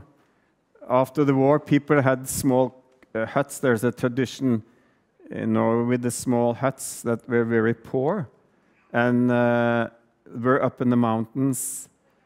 And then, during the 2 last decades, people have had so much wealth and kind of been Americanized. So there's a big problem that the urbanization of nature. And people kind of wanted more comfort. So instead of having these small huts, people want actually to have the same comfort as their permanent home, or where they live. That which takes away a lot of the idea why do you go to a place. And I think that we also can learn from other cultures, and not to extend like a kind of American way of horizontal extension, but rather to make things compact. So we have been working with there's like a high tower in Norway made of wood, which we designed in another place for many years ago, but we we didn't manage to develop that. But what we actually managed to develop was the idea of using local producers to develop elements that are very, as the same in Alsace, with a community of small timber firm, which we developed the idea of prefabricated vertical elements. So they're all elements made of vertical prefabrication assembled on site. And the area where there should be hosted people, it's just a fragment of the area we see around for spread out buildings. So it's interesting with the process in architecture that actually you have a lot of possibilities and also have a position where you can propose things that will be much more beneficial to the impact of the environment.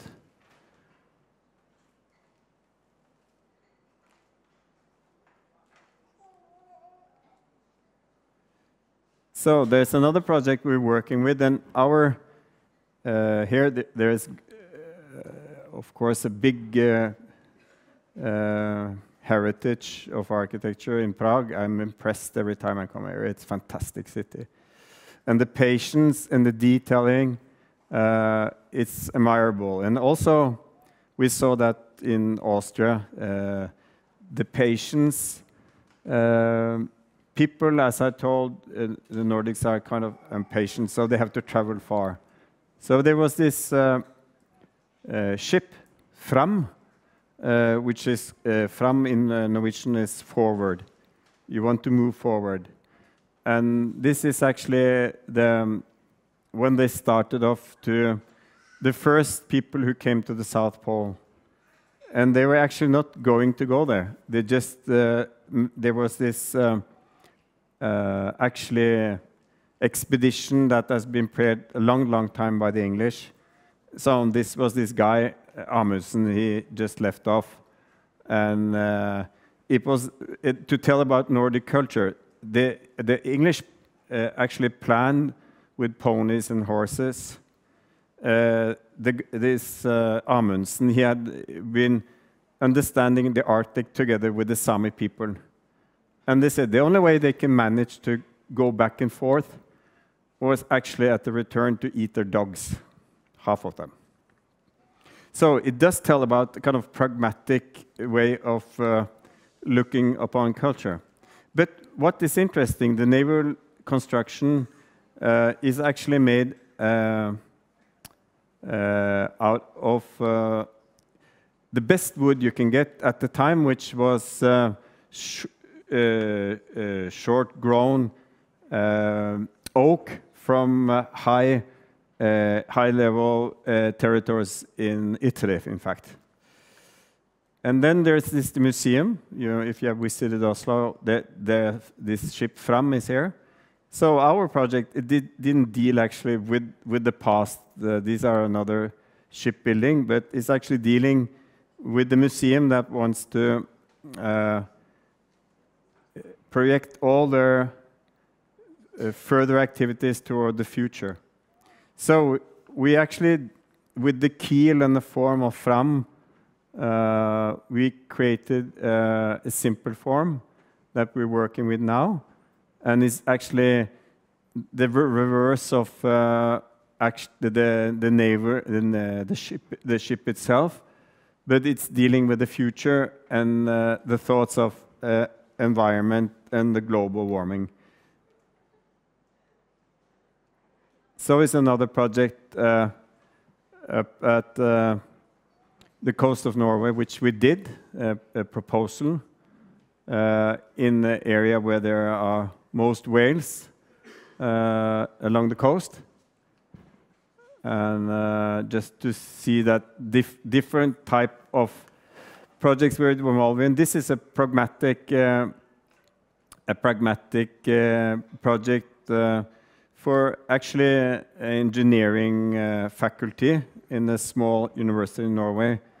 It's a building where the activity is actually interesting because the engineers who study there, they study wood or they study concrete. So it's kind of a meeting, not to make a fight among the engineering guys. Then also working with bigger scale projects. What's interesting, that we found that smaller projects where you have a client that maybe is a bit adventurous, want to risk something, want to experiment. So a lot of these people have come to our office and we've been working with them. And I think with this small scale project, you can try out things, you can talk with the client, you can talk with the carpenter, and you learn a lot, and you can bring these kind of experiences with you to bigger and bigger projects. And now, for some years ago, we won. This is the biggest transport node in Norway. It's the central station of Oslo, which we are responsible for designing the transformation. And using timber, working with great engineers, and use a kind of meeting between concrete and timber, which is very efficient, that the materials help each other instead of trying to be orthodox, say, or wood or concrete or steel or whatever, but trying to find a clever combination of materials. We see also in this project, it's very interesting how also a material like wood can, for example, be the meeting, a light material between historic buildings and new buildings.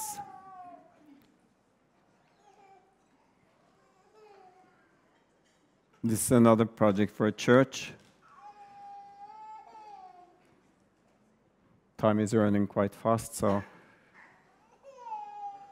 And here is a particular difficult project because we're up at North Cape, which is in this small community, there's a city with 2,000 people.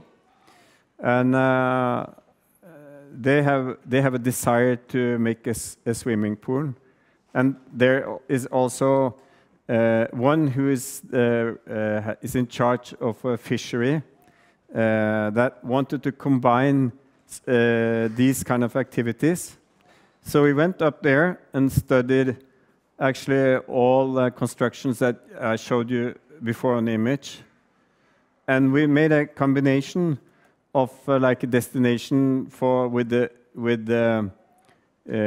fishing, the structure of drying fish, with a visitor center, and a small bath.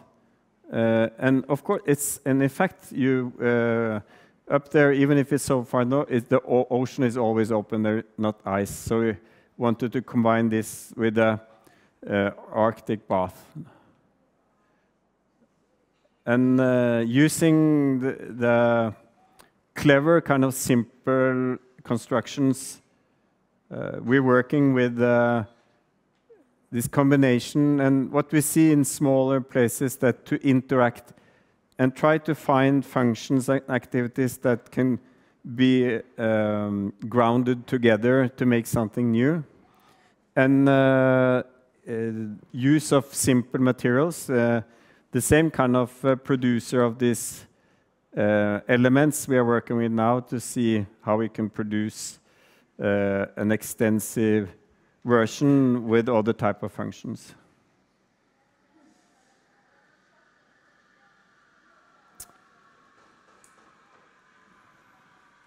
It's coming. Then the last project, which you saw as little piece of film, it was actually a competition that we won in 2008 with these small museums, which are foundations, have very poor economy. And it was finished 2016. Yeah. So we see this kind of projects take a long time. But in a way, it's interesting that we have some projects that have lasted 10 years, 12 years. But it's interesting how actually the choices you do and why actually the project evolves as it does. Here, we won the competition on a brief of like that the building has a kind of strong form. Maybe at the time we were eager to make research on how material and form could come together, and the rugged coast and the kind of wild small building traditions, or the small buildings that they find in a kind of wild tradition. It's quite interesting. So maybe I rushed myself through it today a bit, but I wanted to give you a kind of truly collage of imperfect voyage, but there's a lot of passion, and I would say now with this team of 30, we're not so many, placed in 3 places. I encourage, especially you young guys, to start up an office and follow your heart, and also your older guys. You're always welcome. And what I think is so beautiful with architecture, we have seen the idea of the good book, and the book which probably with all this success here in Czech also will be in English and maybe in Norwegian. And also the great colleague will show so many nice and really highly and beautiful detailed projects. And this ruggedness, which we represent in not so polished kind of culture. But all this is interesting. It's like music or food, that quality comes in many forms. And I believe this kind of meetings are very important for us all together to get inspired and learn from each other. And I really love Europe. Europe, it's the best continent in the world. Huh? Yeah.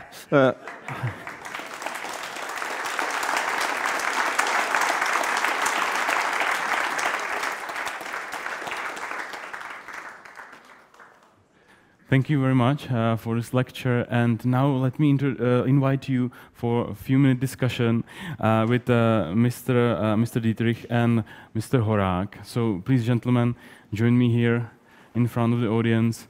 Of course, feel free to ask your questions. I have a few questions for our guests before we finish this evening, because we have seen so many interesting projects that I would like to go deeper in it and in the topic of wooden architecture. Of course, if you are watching us here through stream, feel free to send me a question to slido.com with hashtag dřevostavby. So once again, thank you very much for your lectures, also for a lecture of Matyáš.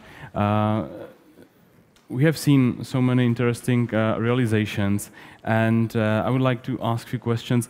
First is that if the big topic, for example, within the future Vltava Philharmonic Hall of Prague, is the source of the wood that we use, because we mentioned that Salon Dřevostavby is not only about the architecture itself, but also about the source of the wood and wooden materials at all. The big topic is the source of the wood. If it's gained locally, if it's the Czech wood, for example, if we work in Prague, or if it's the Austrian wood, if we work in Austria. Is this a real topic? Is this something that you have to deal with during your realization? Sorry, maybe I can start because you just talked. if I can start with the answer,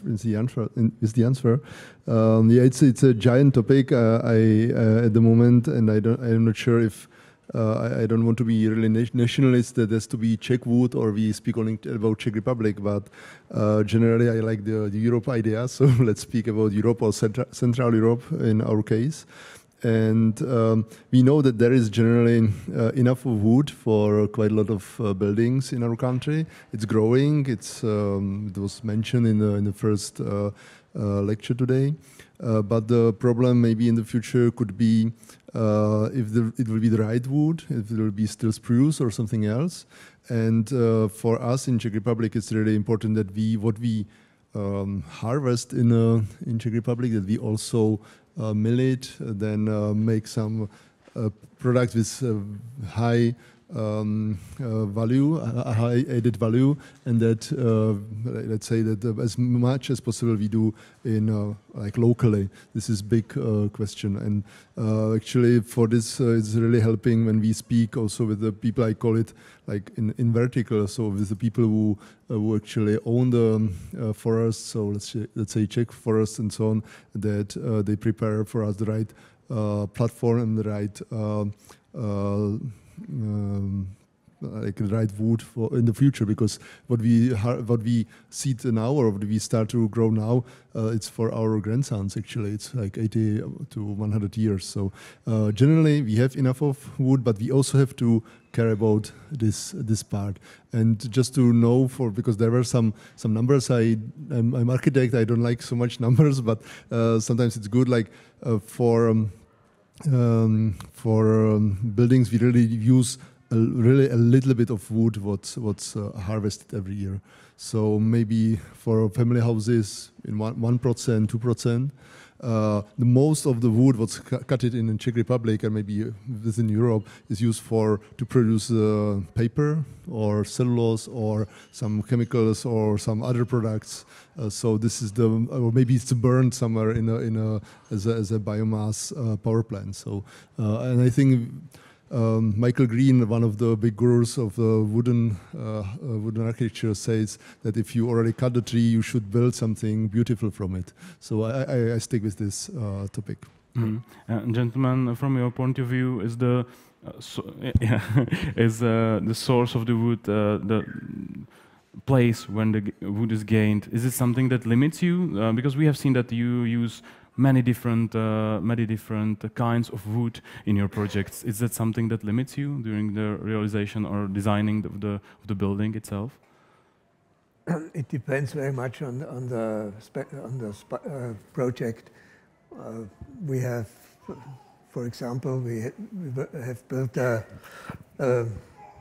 holiday village in Switzerland, and with 50 apartments.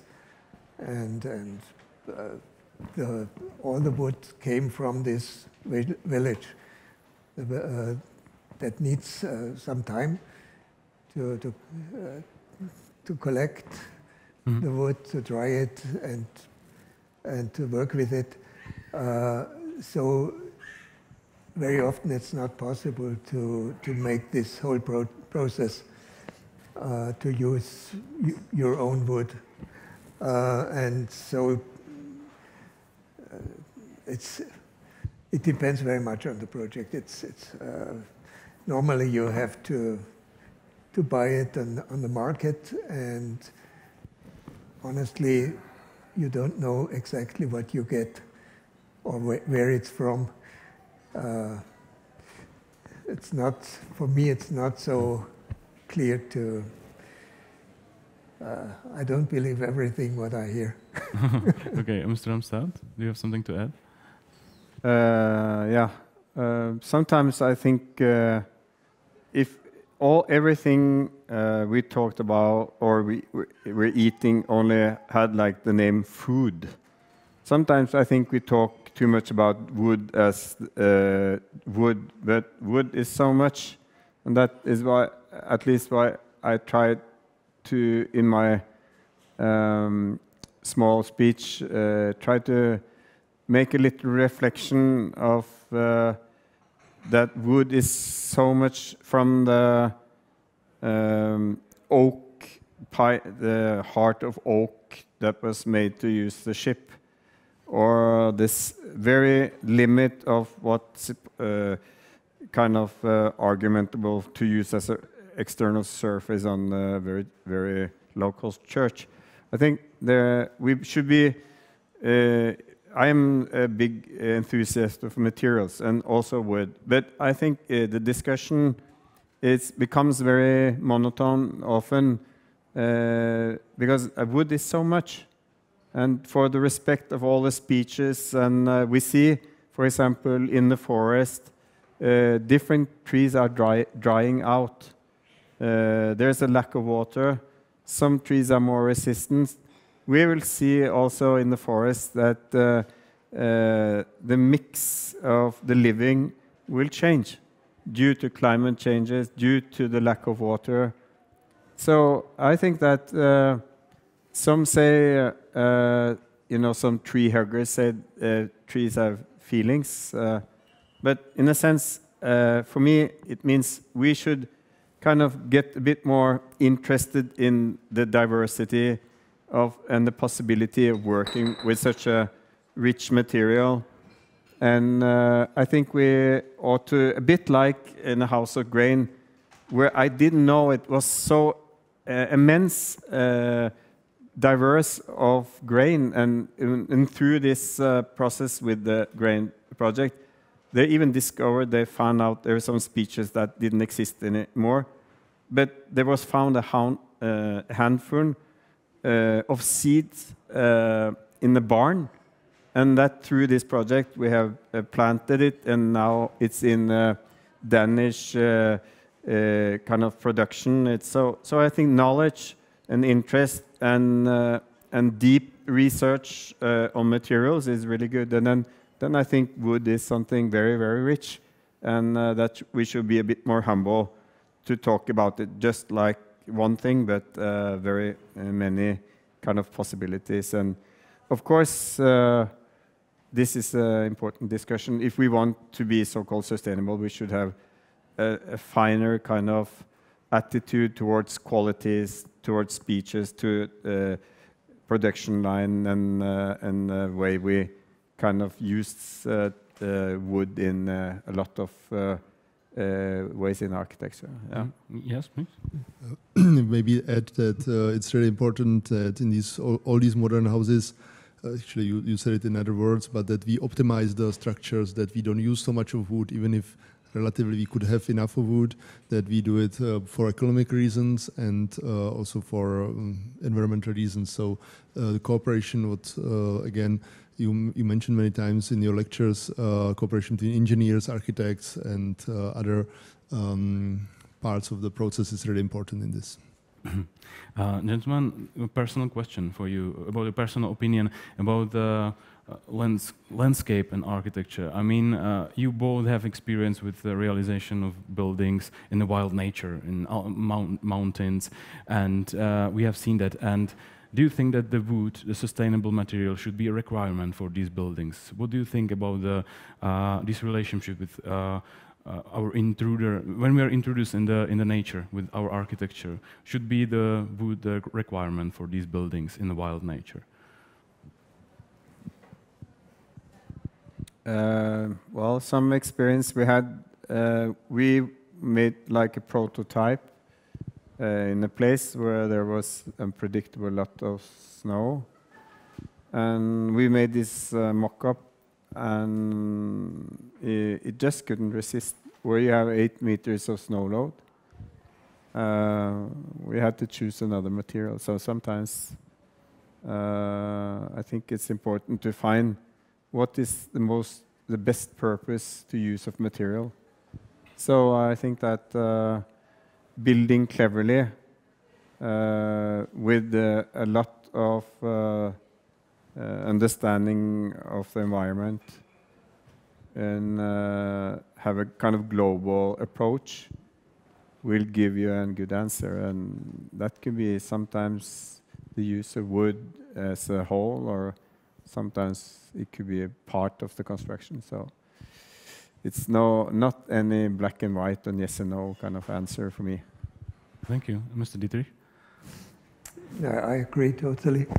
And I think it's, in the moment, it's really a bit dangerous because there are really many, in many countries, and many people are working with wood which don't have the experience, and they sometimes people ask too much from wood. So I'm afraid that there will be in some years a bit of a disillusionation, because like any other material, wood is not the only solution, and so you have really to care about and as we heard today, the education about this material is very important, and it's not so easy like in other things like concrete or steel, where you have these 100 years old norms for everything, and you have just 5 solutions. In wooden constructions, you have so many possibilities, so many different trees and sorts of wood, which every has an own personality. So that's why it's not bad if people are not so courageous to work with wood and do whatever they want. Okay, thank you. When we are talking about nature, there is a question addressed specifically to you and your project of the impressive fire station we have seen. How does the flat roof of a fire station deal with snowy weather? How does? How does the flat roof of a fire station you've shown us deal with snowy weather, with snow? There is no other problem than with an inclinated roof. It's yeah, you can have 2 meters of snow. It's not a huge problem. It works quite well. Okay, thank you. And maybe the last question, which is also about the motivation of students that are trying to decide if they will design and if they will focus on wooden architecture. There is a history of wood in architecture, 100 and 100 years. And do you think that there is still something to explore in the meaning of wooden architecture? Do you still find something from the past that inspires you? Some, construction processes, etc., that still inspires you, that still moves you forward in wooden architecture? I think. Go ahead. I think it's an endless story. You have, if you go through the world with open eyes, you see so many things that inspires you. It's maybe you have to take the choice, which one can serve me or my work, and which one not. And that's the decision, which is sometimes not so easy. And the more you know about it, the more you think you know about it, the more you see that it's just a small part of the whole story. Mr. Ramstad? Well, it's been interesting in a sense to work with clients that they have kind of big dreams and no experience, and also to try out things that are not within building codes and laws. And so if you argue well, you might get through with it, and maybe there's a reason. And of course, with all the requirements we now have in building architecture, I think it's those codes often are very behind possibilities in architecture and technology and research. And we're struggling very often with the boundaries that are juridical.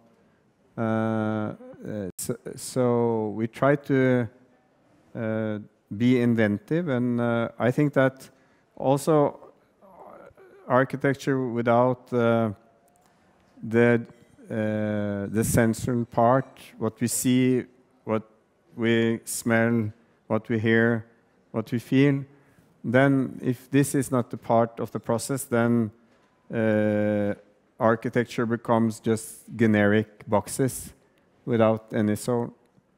And I think that is very much the battle, if there's going to be any architecture left. It's all this, I think everything can be rationalized very much, but I still believe in the dreams of people. And I also, for me, we have kind of redefined luxury as the real luxury is the senses, how you are inside, and actually the water you drink, if it's clean, and the air you breathe, if it's not polluted, and so forth. So I think that leads architecture in some new way, that you cannot actually make building codes for all the senses. That's something. So I believe culture is very important, and I believe that architects should employ more focus on changing the building sector, which is very masculine driven by tough and raw, kind of this is the real stuff and not. So for me, the battle of architecture in the future will to walk the talk, to be more truthful to actually what we're talking about. Because I think there are so much washing going around, and I do believe that looking upon a lot of old buildings we come through, it's something that makes them beautiful, which is time. And when you think of it, your time is the only currency or material you cannot change into something else. So if you're lucky, you can experience 80 spring and see the flowers blossom 80 times. So I think that there is a possibility, and that's why I also encourage people, young and old, to do experiment and to try to find new solutions, and don't give up, and be strong. Yes, in a positive way, and help each other to become better. Thank you very much. Mr. Horak, do you want to add something? Ask a question? Difficult to add something. I don't know if I had one question, but maybe I won't place it. But I'm happy that we had these two guests today that bring us back to the other topics than only the size or the measure of the wooden buildings, because in our Republic or in Czech Republic, in our scene at the moment, is really the main topic: how many floors, how many stories we can build, and how big buildings. What's really important because we want to push this forward. But there are many other elements of the architecture what we have to consider, not only the volume and the structure. And I'm really happy that I had you both here today, that we did for Salon some new concept, that there were two big personalities that you were able to both bring something to this evening. So thank you very much for coming, and I hope this was lucky choice also for the audience. What still rested relatively nicely here. We had really big concurrences, one in Milano, one in München this evening. There are big two events, so many people apologize that they are there. So I'm really happy that we had so many people here, and that still, for me, relatively many listen to this discussion. So thank you very much. This I would like to maybe say at the end. Okay, applause for our guests, please. Thank you.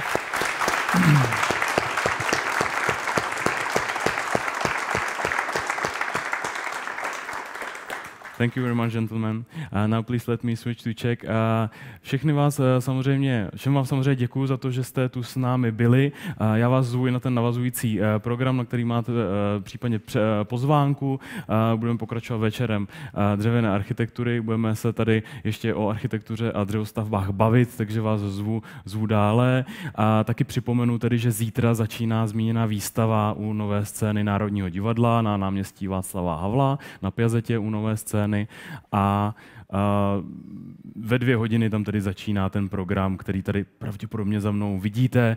Pokud budete chtít více informací, tak navštivte web salonu Dřevostaveb, tam se dozvíte všechny informace, případně se tady na nás zeptejte. Stejně tak tady najdete i publikaci, tu ročenku, o které jsme tady mluvili, ve které je těch 38 realizací vybraných aktuální dřevěné architektury, takže tam se můžete inspirovat, případně jenom se podívat na to, co se skutečně ve světě dřevostaveb děje. A děkuju vám za dnešní večer a doufám, že se tady za rok potkáme znovu. Takže mějte se krásně a děkuju za salon Dřevostaveb.